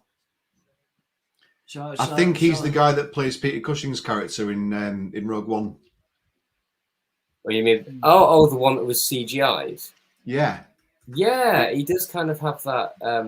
Far when ready. Yeah, and it wasn't really that much CGI as well, because he does look like him. He was also in extras as They did well with getting someone who could do the voice and the performance and the mannerisms, and he does have the same bone structure. It was just very. I think they did a Uncanny really Valley. good job. They did a good job in terms of where the technology's got to, but it still was distracting. I still think Yeah. they should have just kept an actor who looked a bit like him, or just had him in shadow. Like he didn't need to be full frame, uncanny valley, dead-eyed, mouth doesn't move right, CGI person, because you can just tell. It's a I bit suppose weird. it was new technology at the time, and they were seeing what they could do with it. Yeah. And I I feel think for what like- it was, you've not seen it, have you? Rogue One. No. It's a good Star Wars film. It's a good Star Wars film. Yeah, as a film, it's a good war film. It's not just you could watch it having not seen any Star Wars film and It's you'd enjoy Saving it. Private Ryan in space is what it is. Yeah, Okay. In terms of it's just really brutal, but it happens to be in the Star Wars universe, but it's essentially just a war film. Okay. yeah, it's a solid war film. Solid war film. So Yeah. is that him then? I didn't start looking it up as. He was also, I think he was in Casualty or Holby City or something. Well, yeah, every English actor's in fucking Casualty and Holby City and Corrie. No, I mean, I think he was like a main character. All right. Oh. Well, we're. Jack has also said if this is to the day appropriate, as it was almost a year to the day since Trump was voted out. That guy. Is that guy? Politics. Yes, that's him. Guy Henry. Rogue One's brilliant, but it's Home Alone in space. Is it though? Is it Home Alone in space? Yeah. Yeah. V for Vendetta, Rogue One. Yeah, Oh, there you Governor go. Tarkin. Yeah, it is him. I thought it looked familiar. I'm really proud of myself now. Well done. Well done. I feel well like done, Graham. I feel like IMDb personified. Yeah, You are. You are he. You are it. Would you agree with Jack's comment there, Graham, that Rogue One is Home Alone in space? No. I'm Home Alone in space. trying to think of Sounds like a musical. all the good shits at the end. I mean, yeah, but I'd actually say that. No. Okay, so I rewatched Home Alone last year for Christmas. It's a great Christmas film. All the stuff you remember is in the last 20 minutes, just like The Exorcist. All the good stuff you remember is in the last 20 minutes. But it's a really good character piece up until that point. It's a great film. I love it. Home Alone's brilliant. Have you seen the trailer for the new one? No. There's a new one, and it's got one of the McAllisters in it as a cameo. As in Home Alone 4 or Home? Or yeah, and it's British. It's British cast. Oh, what? It looks all right. What? Okay. I mean, you could do it. Well, Home Alone 2. Let's do a reaction video after this at the end of it for the new Home Alone. Okay. Yeah, right. Let's do a reaction to the Home Alone 4. No, it's not Home Alone 4. It's a new one. It's like Home Alone 5 or 6. How many Home Alones are there? There's a lot, actually. There's a lot of straight videos. 50. Yeah, there you go. Are they all on Disney Home Plus? Sweet Home Alone. Home Sweet Home Alone. Oh, is that what it's called? It's not on the 12th. Home Sweet Home It's out in Alone. 4 days. Holy shit. On But Disney you can't Plus. watch Disney that Plus. until Christmas, though, can you? I mean, Oh, it is. the lead actor in it doesn't look like he's a very good actor, but the rest of it looks really good. It looks quite enjoyable. Not like I don't think it's going to win any awards. No, that's the kid from Jojo Rabbit. He was great in Jojo Rabbit. It's really funny. No, I don't know. I'm all about that Archie Yates being the main kid. Ellie Kemp is in it. She's beautiful. I love her. She's so dorky. Keenan Thompson's in and it. Kel. Yeah, Oh, Keenan Thompson's in it. Keenan and Kel. P. Holmes is in it. P. Holmes is in it, dude. The guy that does the college humor Batman. Oh, really Yeah. fills in the flavor. That guy. I've got to remember what I can say on the stream.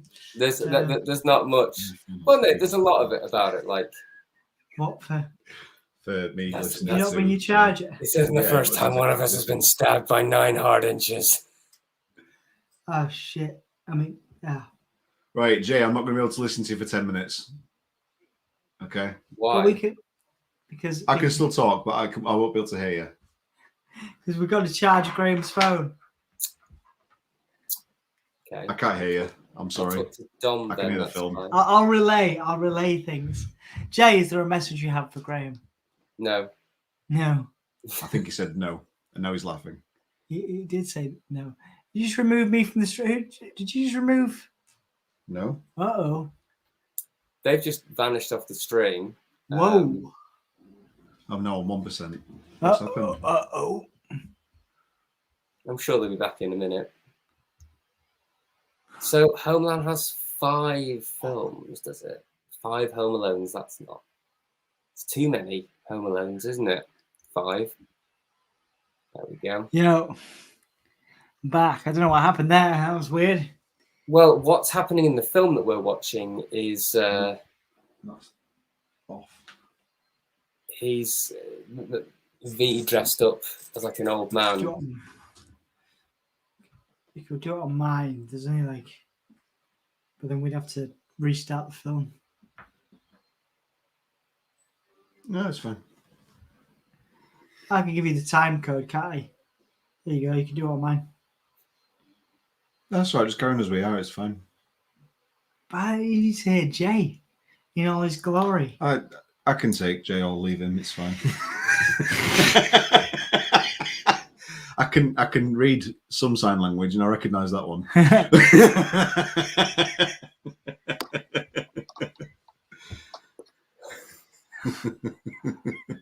get 2.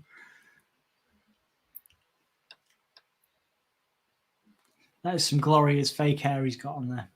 It's beautiful, isn't it? I'm into it. It's real. What? It's there. It's real. Nah. It's got to be. Hugo Weaving is a man of many talents, and I think that He he could grow that hair. I mean, a few I years think he prior to could. this, when he was in The Matrix, he was balding at the front, wasn't he? So it takes real acting chops to grow hair back. Yeah. And he has the power. True method acting. That's method. I assume Jay's agreeing with me. Not visual cues for Graham. Big head movements. Yeah, that'll do. David said perhaps a timer on screen could work for another time. Yeah, maybe, man. Thank you for the tip. Appreciate you being here. What, and, to say what part of the film that we're in at the support. point. Yeah, that would probably be. It's a One- learning curve. 138. I'm 138. learning. Yeah, well, this is it. It's a good introduction for you. Yeah. With the this before. wrestling stuff, we rarely need to do it because obviously usually people are watching along with us, guaranteed, or trying to ask us where to show the actual stream and complaining. So.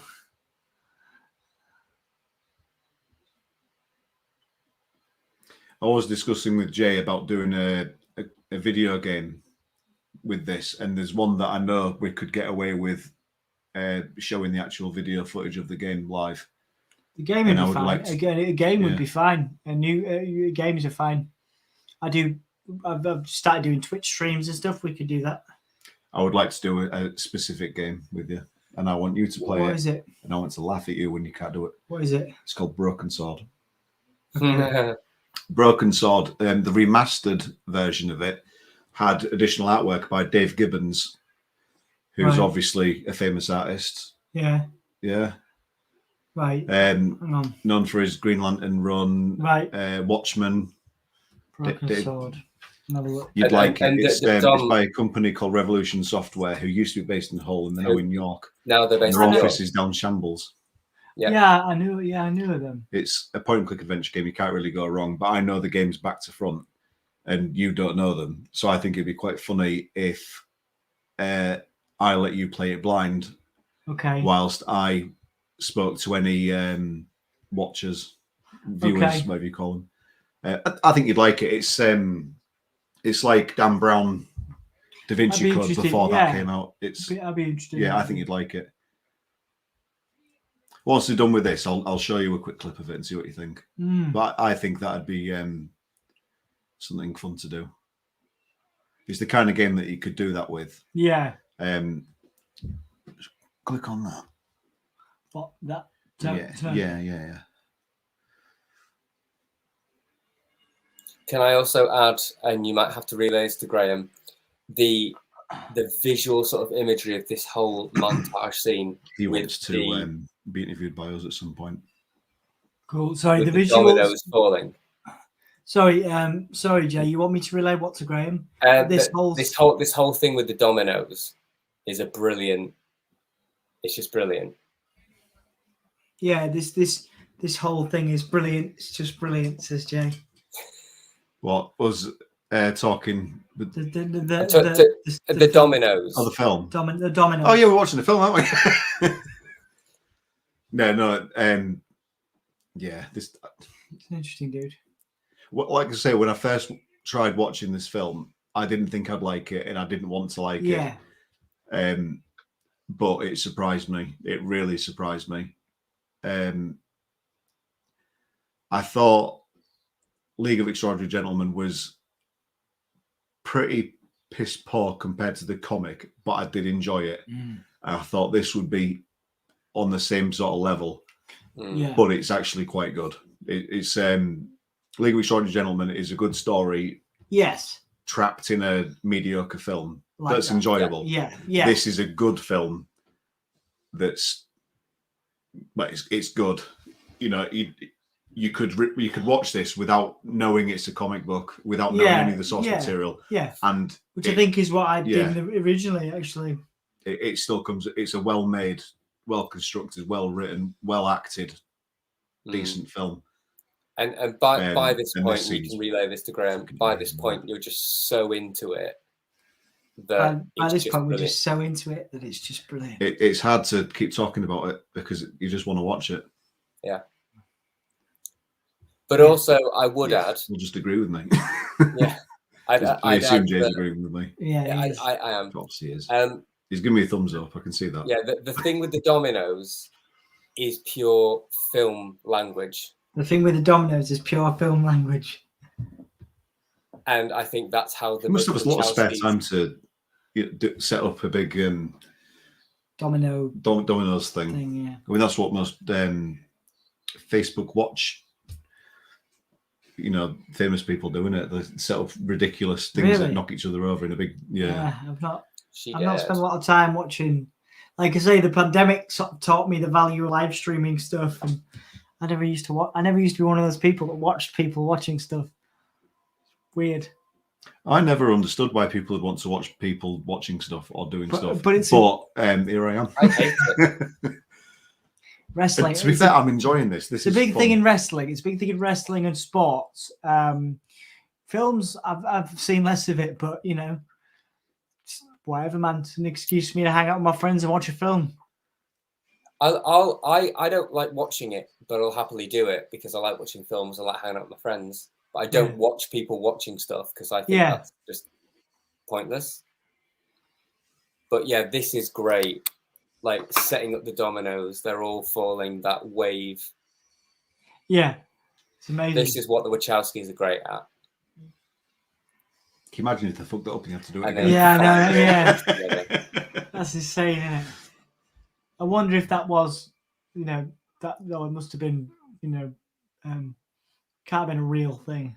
And this is something that doesn't translate well as a comic or anything else. This is pure film language working as film. I like how he tilts his head when he's looking at the domino as well. Yeah. Jace's is pure film language, working as a film. How's your charger going, man? Well, phone's back on, and it's at 3%. Okay, we'll maybe leave it for a bit longer. Yes. When the film's off, I can take the. I'll take the. How long have we got left of it? 27 minutes. 27 minutes. Yeah. We'll leave it charging for that, and then I'll get it set up again, and we'll dissect what we've seen and have a quick natter about what we're going to do next. Yeah.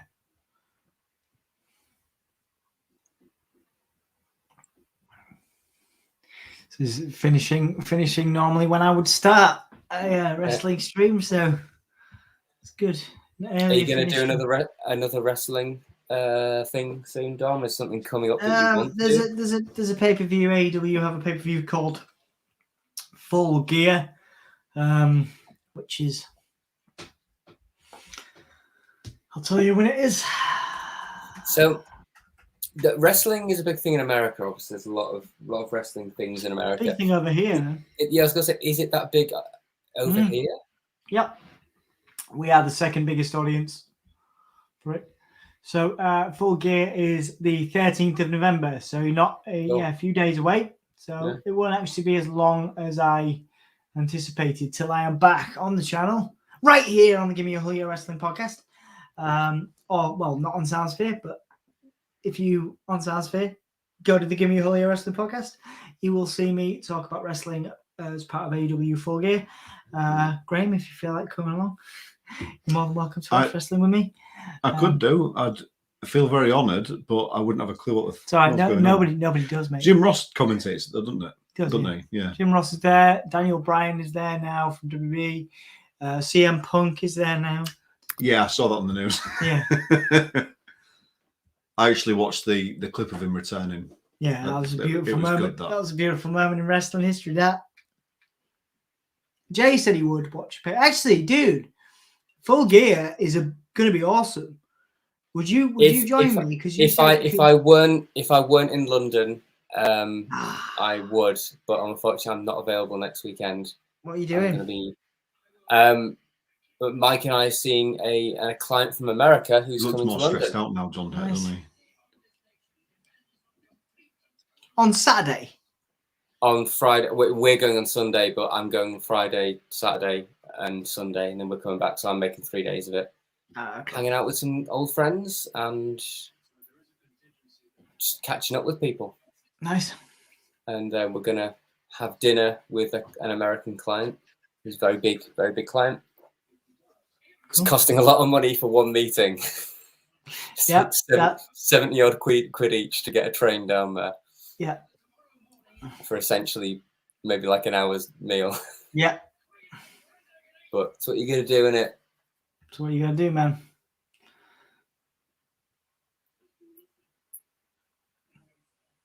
So we're now seeing V dancing with Evie. Something that he said he'd never done Mm. to all his 800 and something songs, which I imagine was quite impressive for back when this was written. Nowadays, like, you know, you just have a Spotify machine and you'd be like, oh yeah, it's got 2 million songs on it.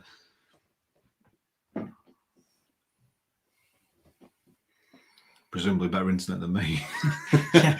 I'm glad you can make it here, man. It's a lot more fun doing it actually next to somebody. Yeah. Although I enjoy, I enjoy doing these. Obviously, me and Jay have done some specifically on Gimme a whole year before. Yeah, we always do it.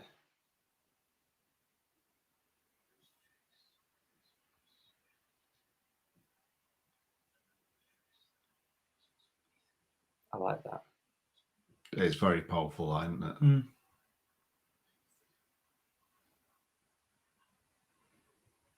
So if she understands, why does she try and take it off? Mm. She's a liar. No, she's just thirsty. But that's the thing, is that the whole film slows down at this point. The acting gets better, the drama gets better. The quality of this film just seems to improve. I can't explain it. It's just so good by now.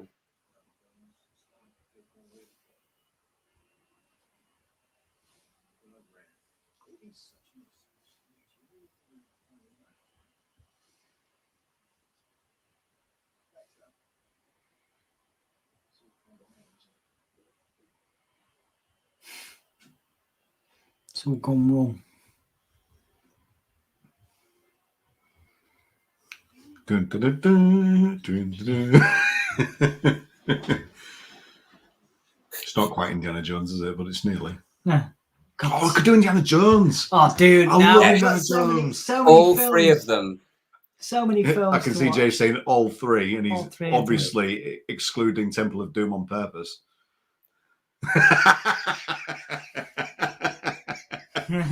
The fourth one isn't that bad. It's Dom, say this. I can It see is him getting very, unwatchably shit. It's unwatchably animated. shit. It is phenomenally shit. It's phenomenally shit. Yeah, but we could still watch it and laugh at it. No, There is comedy to be had in watching something that you don't like. it is irredeemably shit. Irredeemably shit. Jay's going more and more purple. And that's just my face.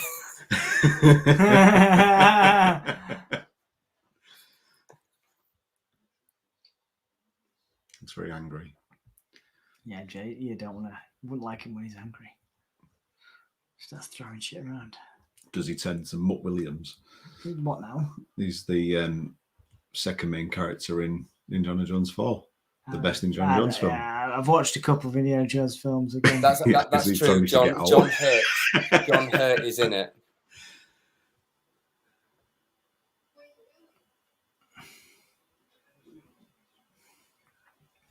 If I remember correctly, I think the tube's not used anymore, is it, in this dystopian future? No. And he's sort of taking it over, and then that's how he ends up blowing up the Houses of Parliament.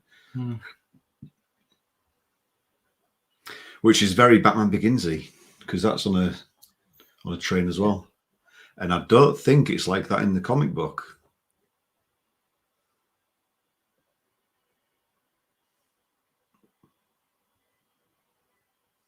Smoochy boochies.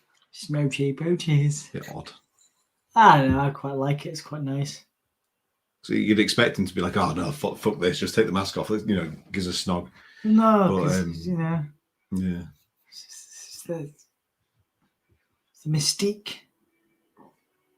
It's the mystique of it, Jack says, "I've given up making sex jokes, but it's so hard." Ah.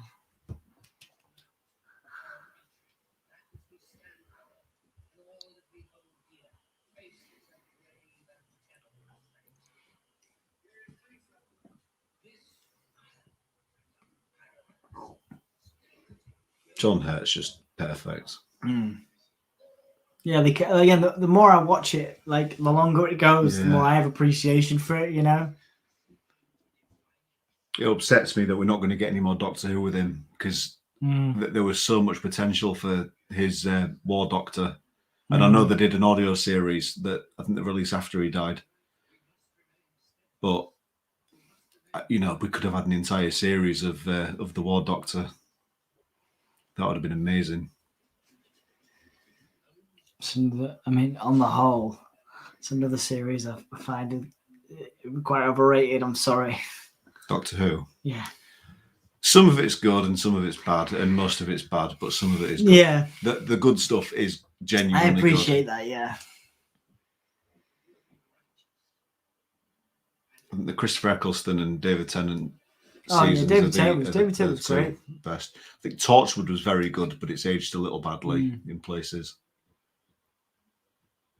Have you seen Torchwood? Torchwood, no. I've seen some of Torchwood. It's like Doctor Who for adults. Jay's seen some Torchwood. He says it's like Doctor Who for adults. Yeah, it is. It's Doctor Who for adults.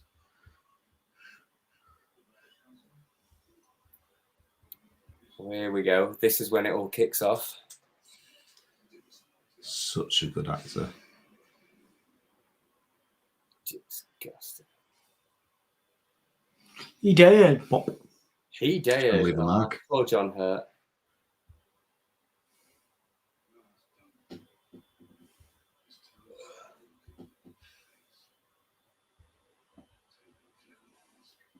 What turns you on?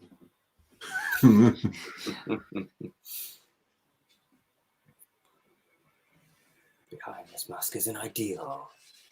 So he goes full Wolverine on everyone. This is such an awesome scene. Yeah, it is, man. The choreography in this.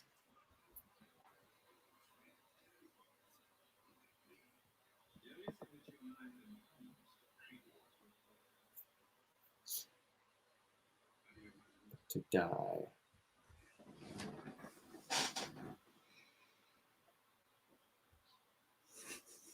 Speaking of bollocks, I love one.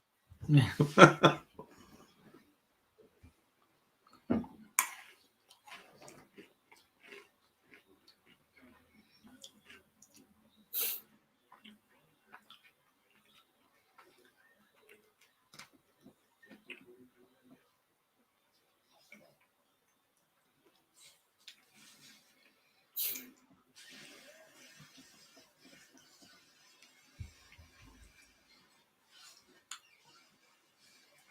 Pew pew pew pew.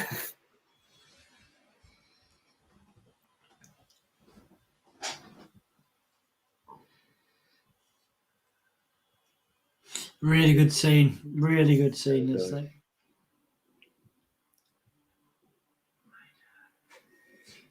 I'm just watching it now. I've got nothing to comment. Yeah. I love this. This is when it gets a bit Matrixy, though. Yeah, but it's got its place, isn't it?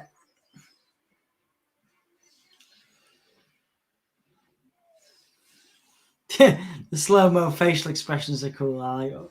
He dead. Oh, he definitely dead. Oh, he's super dead. Ooh. He's super dead. Dead.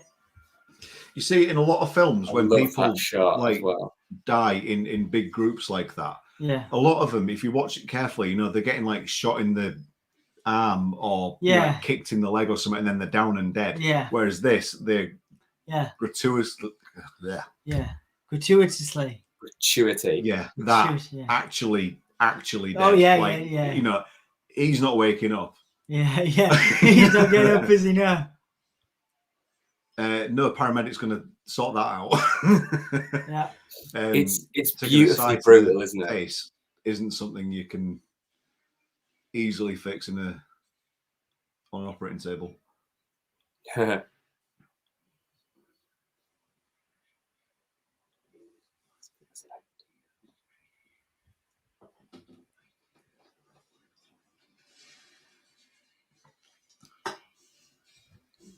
I love that. Ideas are bulletproof. Brilliant, isn't it? Oh, he well did.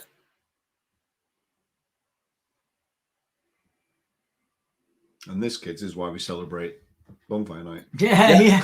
And for those of you in America, this is why we celebrate Bonfire Night.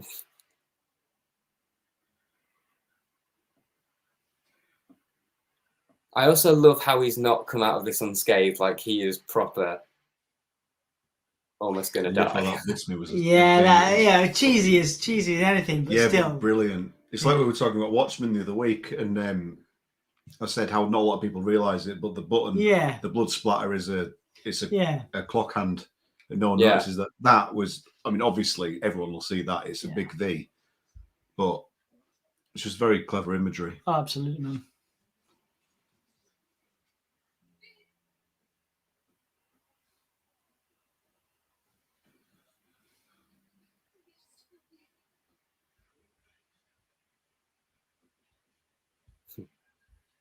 He's like, I don't think you can stop this bleeding. Look, I've been shot several thousand times. Yeah. I am super dead. Super dead.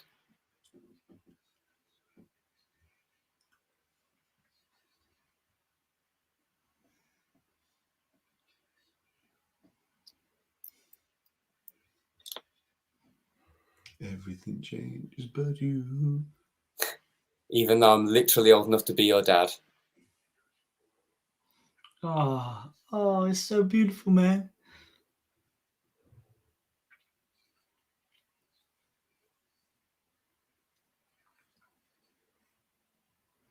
Besides the blowjob. Don't ruin the moment, Graham. There's still time. Graham. Shut up, Graham, says Jay. Shut Graham. Shut up, Wesley. Shut up, Wesley. Riker. But Dom does like Star Trek, don't you, Dom? I do like Star Trek, yes. I grew up on Star Trek. So what's the difference? Why do you like Star Trek and not Star Wars? Star Wars is for pretentious wankers. And Star Trek is... Not. Okay. In my opinion. Well, I like them both. I like Star Wars, but Star Wars is a kid's film. Star Trek's for adults. Star Trek is sci-fi. There you go. That's cool. Star Wars is fantasy. I like that. But Star Wars, Star Wars is myth and romance. It's not actually a sci-fi. But it knows it's a film for 10-year-olds. That's the whole point. Yeah. It's not. Well, I think nerds get too over the top with it. I've always seen Star Wars as just a kid's film. So for me, it's the same as, Toy Story or whatever. It's a good kid's film.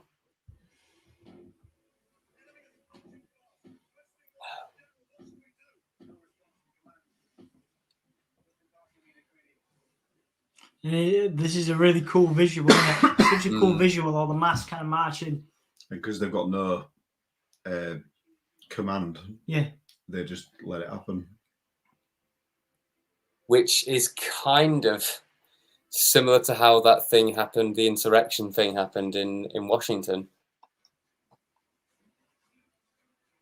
Where they were just like, we don't know how to deal with this many people. Yeah. Do you remember recently Congress was stormed? Was it Congress? Yeah, it was a while ago now, but fairly recent, yeah. Yeah. What a cracking visual. Like all that stuff. Dom, you've got a cracking visual. Thanks, man. Jack also has a cracking visual. For those that do not know, our moderator Jack is famous for his crack and not the drug. Dom, there's a comment for you. Hey, Dom, you still here? Jeremy, nice to see you, dude. I am still here. I will be back for AEW on Saturday. So I thought it was a couple of weeks away, but it is actually less than a week now. So I will see you next weekend, dude. Anthony might be here for AEW Dynamite on Wednesday, but I doubt it because he is a lazy motherfucker and hasn't done anything on the podcast for about 6 months. Not bitter at all. I'm only kidding. I still love him very much. Jeremy says, you're with friends, Jumping Jay and Gracious Jumping Jay and Gracious Gray. Jeremy does names. That's the thing. It's very rare anyone can spell my name correctly as well. There It you doesn't go. happen around here. I did it right. Graham. You did, yeah. In America, they pronounce it Graham, wouldn't they? Graham Small. Graham. Mr. Small. Graham Small. Oh, throat's dry enough. I love What this do you want me to do about it, man? ending scene. Lubricated. Oh my god. Come on, Dom, sing along with it.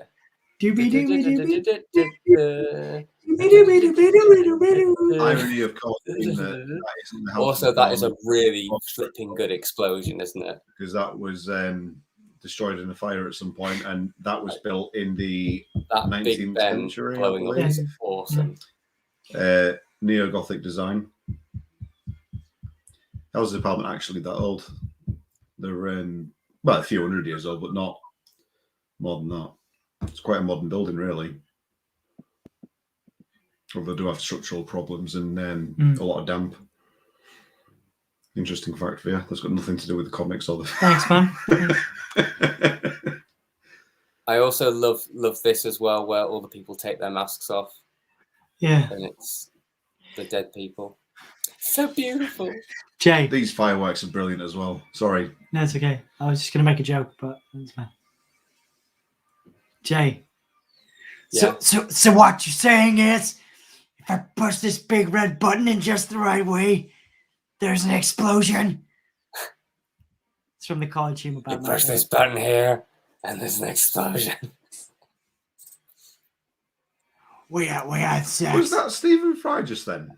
Yeah, I never noticed it's all that the before. it's all the dead people. Or was it someone that looked like Stephen Like Fry? it- Someone no. took the mask off. It looked like Stephen Fry. It I never is. noticed that before. Tell Graham. Oh, it's so the yeah, dead yeah. people. It was all the dead people, says Jay. Was it? I never noticed that before. Or maybe I did and I've just forgotten it. All right. Now it's recommending. And that was it. Right, I'm going to see how much charge of That's the 8%. end of that. I'm not going to be able to do this now. And we get a bit of Rolling Stones at the end, I think. All right. Cool. I think I can now take. Oh no, because the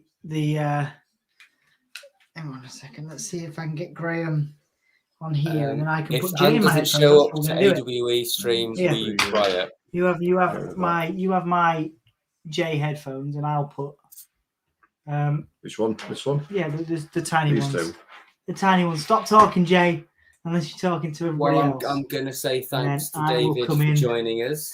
And listen Have to a Jay good night. I'm glad you. elsewhere. You guys you talk came amongst with this. yourselves while we Oh, I can hear Jay. there you go. You can hear Hello, Jay now. baby. You miss me.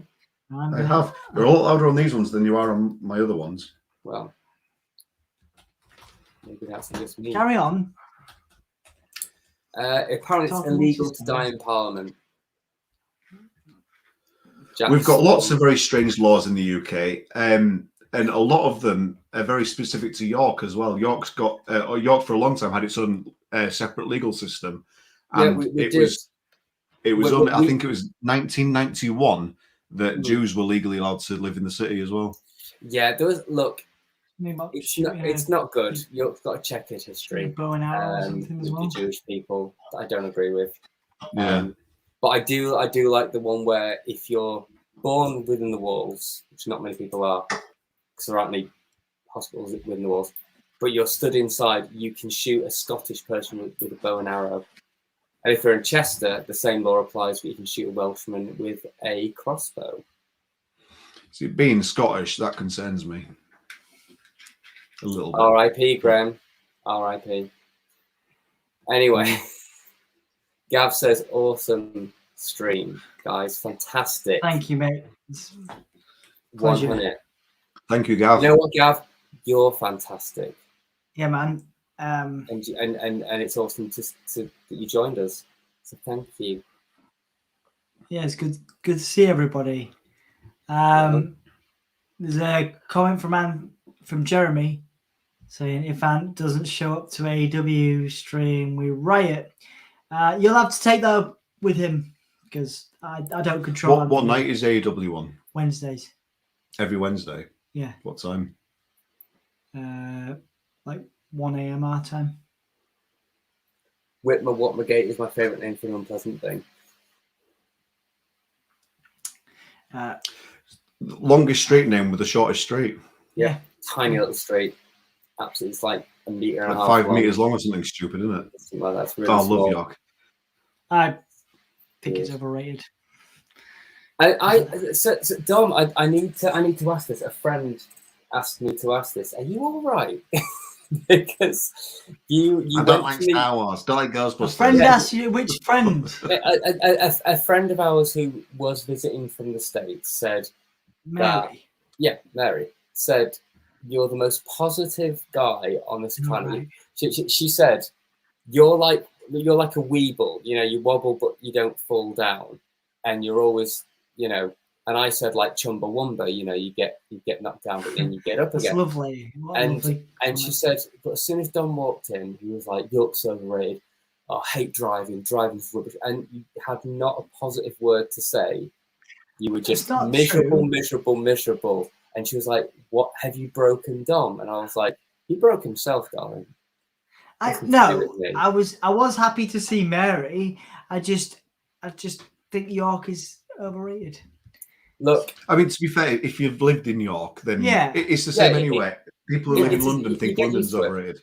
Yeah, like 7 London's years. a shithole. I hate London. I hate London. I hate London too. But the thing is, Dom, so I was born in London. I was born in York, sorry, so it's kind of home for me. My family is here, etc. But as a teenager, I was like, I hate this city. I'm going to leave. And I left. Same. For like 10 years, I was like, screw this place. Almost 10 years. I was like, screw this place. I'm never coming back. And That's then, what I did to Hull. But what I did is I spent time in Luton and Croydon and Wrexham. You can see why you're doing that. Yeah, and when you've seen places like Grimsby or Ashton under Lyne, and eventually you kind of come back to York and you go, actually, this is pretty nice, isn't it? I think I'll stay there for a bit. Like, Yeah. you know, when you see how crap most of Middle England really, really, really is. The thing is, every city or town's basically the same. You know, there's good bits and there's bad bits, and Yeah. you know, like I know people that can't stand Hull, and I know people that think Hull's like the best. Hull's City fine. in Hull's Yorkshire overrated, but it's fine. Like Every city's the same. You know, most decent cities have got a decent alternative nightclub and a decent indie music scene of some description, and you know, like Sheffield's got Corporation, and you know, everywhere's got something. Everywhere's the that's good same. Everywhere's the same, except London's Dundee's got just Cage. a bigger one. Cage is Yeah, good. Good to know. Whereas what York has Dundee- is pretty. Wow. York is pretty when it's sunny. York is a pompous, up itself, hoity, pretty place that's too expensive. But I like it. I'm living in a nice house. I've got good friends. You do have a good tortoise. I've got a good tortoise. He's not awake right now, but he's right behind me. I've got good friends. I met Dom in York. I met my business partner Mike in York. So I can't really hate it anymore. It's It's a nice city. I'm past hating it. You know? I've let go of my anger towards the city I grew up in, and now I appreciate it. But doesn't mean I'm going to stay here for the rest of my life. I mean, I want to move to Canada, to be honest, or Rome. It's cool. Can I come with you? Go to Canada. Yeah. I'll persuade Emma and the kids. Great, Yeah, you wanna man. Come? I mean, No. you can come if you want. Come if you I want. did recently track down a distant family member who lives in Canada, and he didn't want to know. Oh, okay. Whatever. He was on Ancestry.com, so I thought he would have probably wanted to know, but didn't. Don't screw it.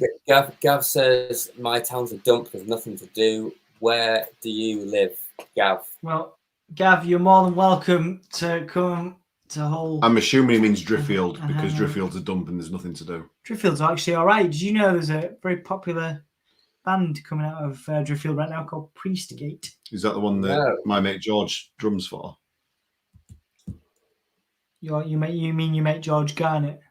Yes. Yeah, who's also my mate. No, he doesn't drum for Priestgate. He doesn't like them very much. But Does he drums. I'm sorry, George. George is in. Forgive me if you watch this. You know what, Gav? George is in Smiling Assassin. Kingsland's not Kingsland. too bad.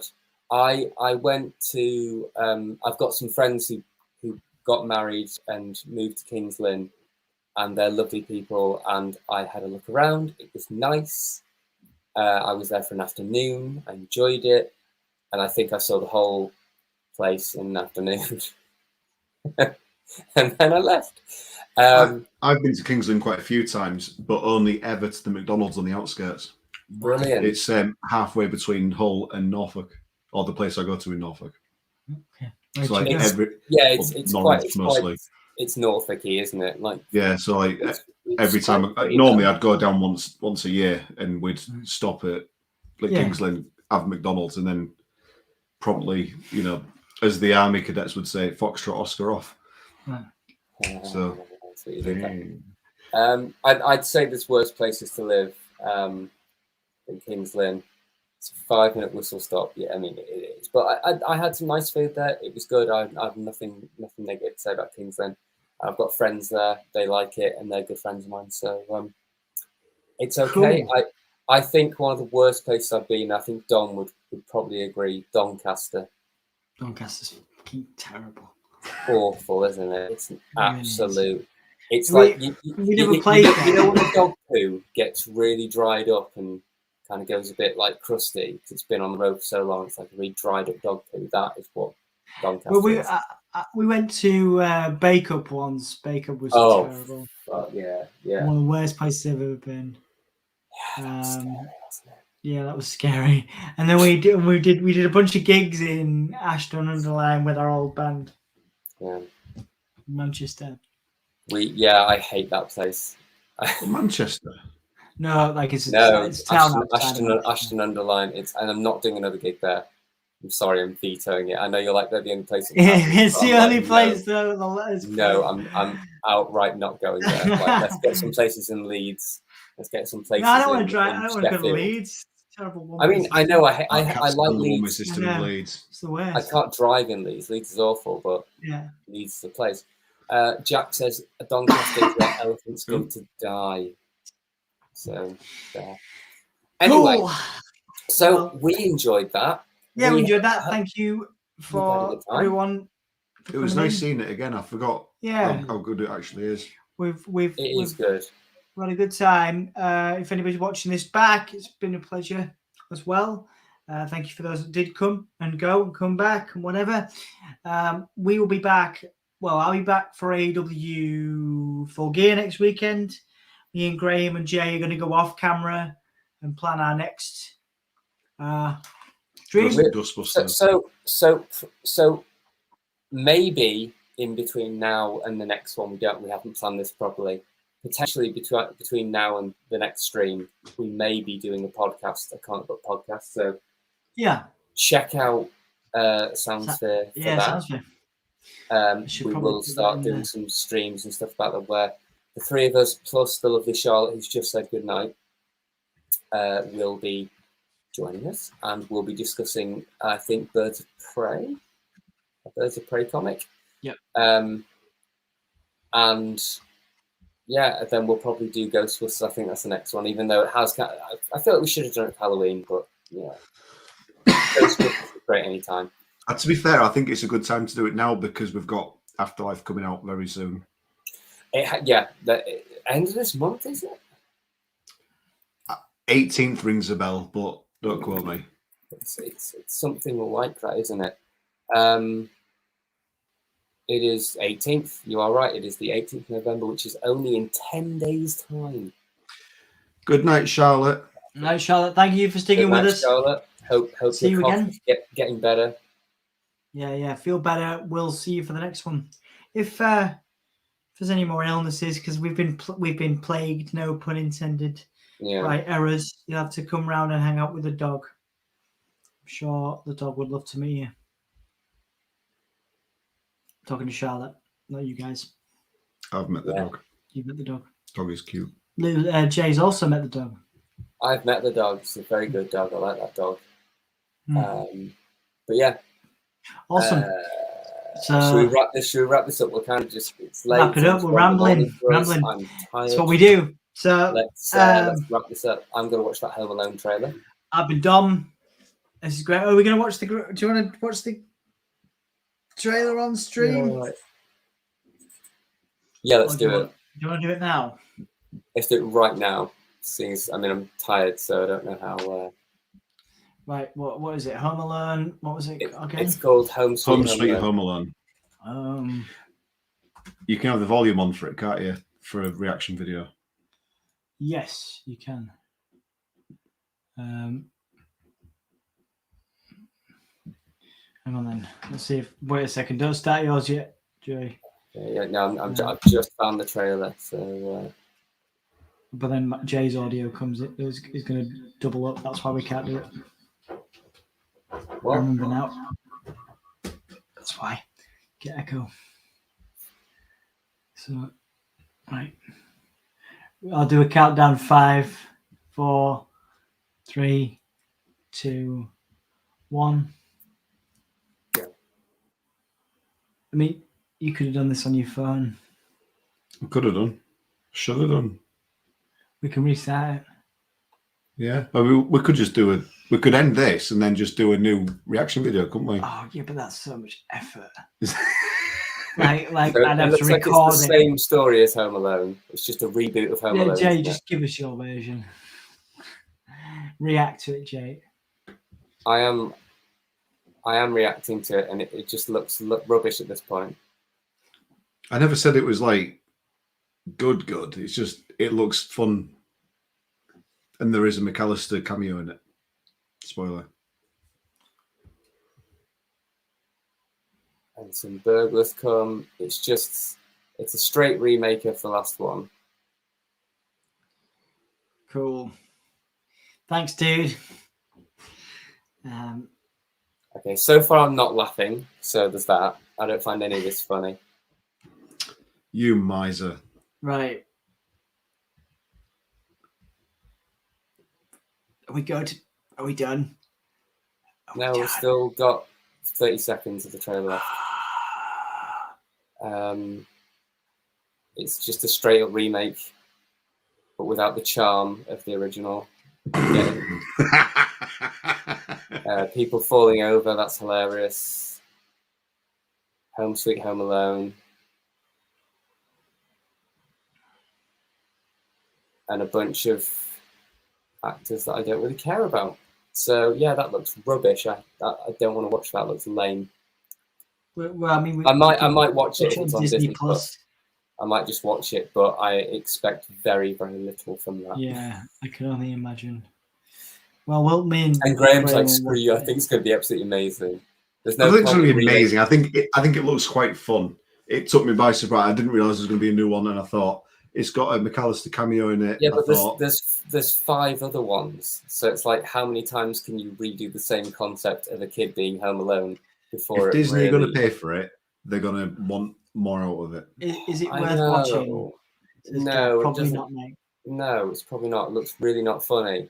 Like, Charlotte will be there, even on her deathbed for the dog. They deserve everything. My dog Dogs does deserve deserve everything. It was amazing. straight to DVD like most Danny Dyer films. Well, Yeah. yeah. Can't go with a bit of Danny D, can you? Cool. Anyway, I I haven't worked hope out- you like my reaction to that. That Yeah, was just it me was going, good. And I did. It reminds me of the Love Actually, decent comedy one-liner elements. You just, yeah, man. this is gonna be terrible. Yeah. It just looks. It's not funny at all. It looks pointless and not funny, is what I'd say. I think the cast are okay, but I like some of the cast, but you can have a good actor in a terrible film. Catwoman is a good example of that. Mm. In fact, there's a lot of examples. The Star Wars prequels, good actors, and no, they're not Harry terrible films. Potter, Harry Potter, amazing actors, absolutely god awful films. I agree with that. Some of them are okay. I like the first one. I like the last one. I watched the think first last one one's good. many years ago, and I couldn't believe it because there were a huge array of all these amazing actors, Mm, and not one of them stood out as a good actor, in no, my opinion. no. But Not then one seems I any good. how I feel about Harry Potter is how Dom feels about Star Wars. It's overrated, and I also just don't agree. care. It's The actors are amazing, but yeah, again, actors are amazing. But John Hurt's in Harry Potter, and he was He is. garbage. he's rubbish. Robbie Coltrane. Yeah, Robbie Coltrane. It's just they're not well written books. I've read like 1.5 of them, and they're not well written books. They're fine kids stories and kids films, I guess, but they're just ideas that have been done better by better writers and better filmmakers decades before Joanne did them. And I just feel like you've got Lord of the Rings, which is way up here, and Dungeons and Dragons and things like that, and Krull. Krull is even higher on my list than Harry Potter. Yeah. I don't disagree with you. I did watch them all recently with the kids. Oh, yeah. And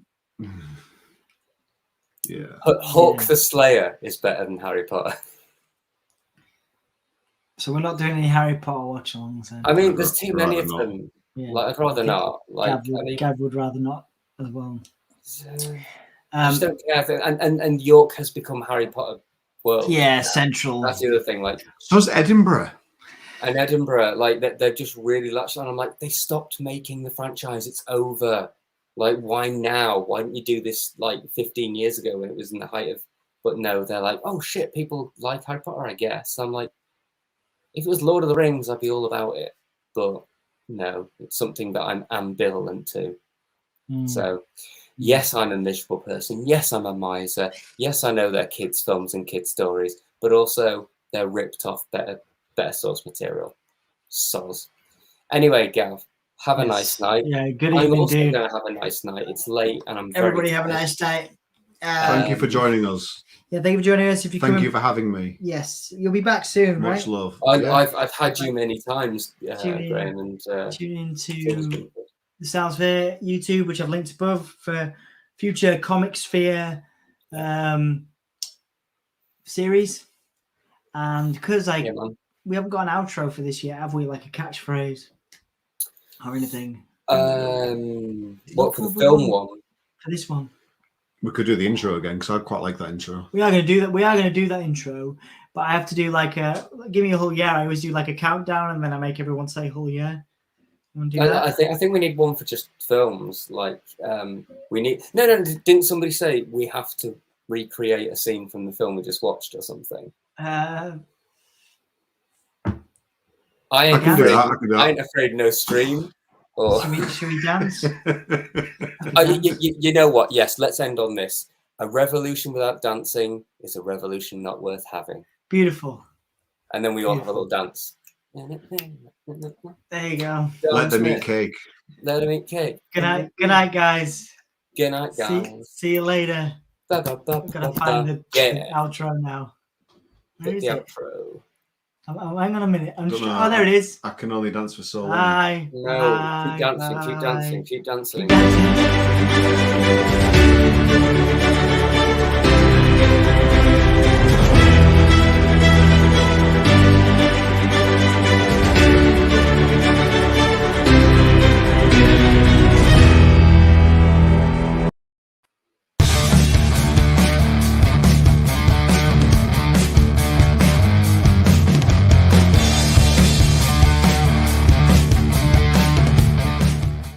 We do.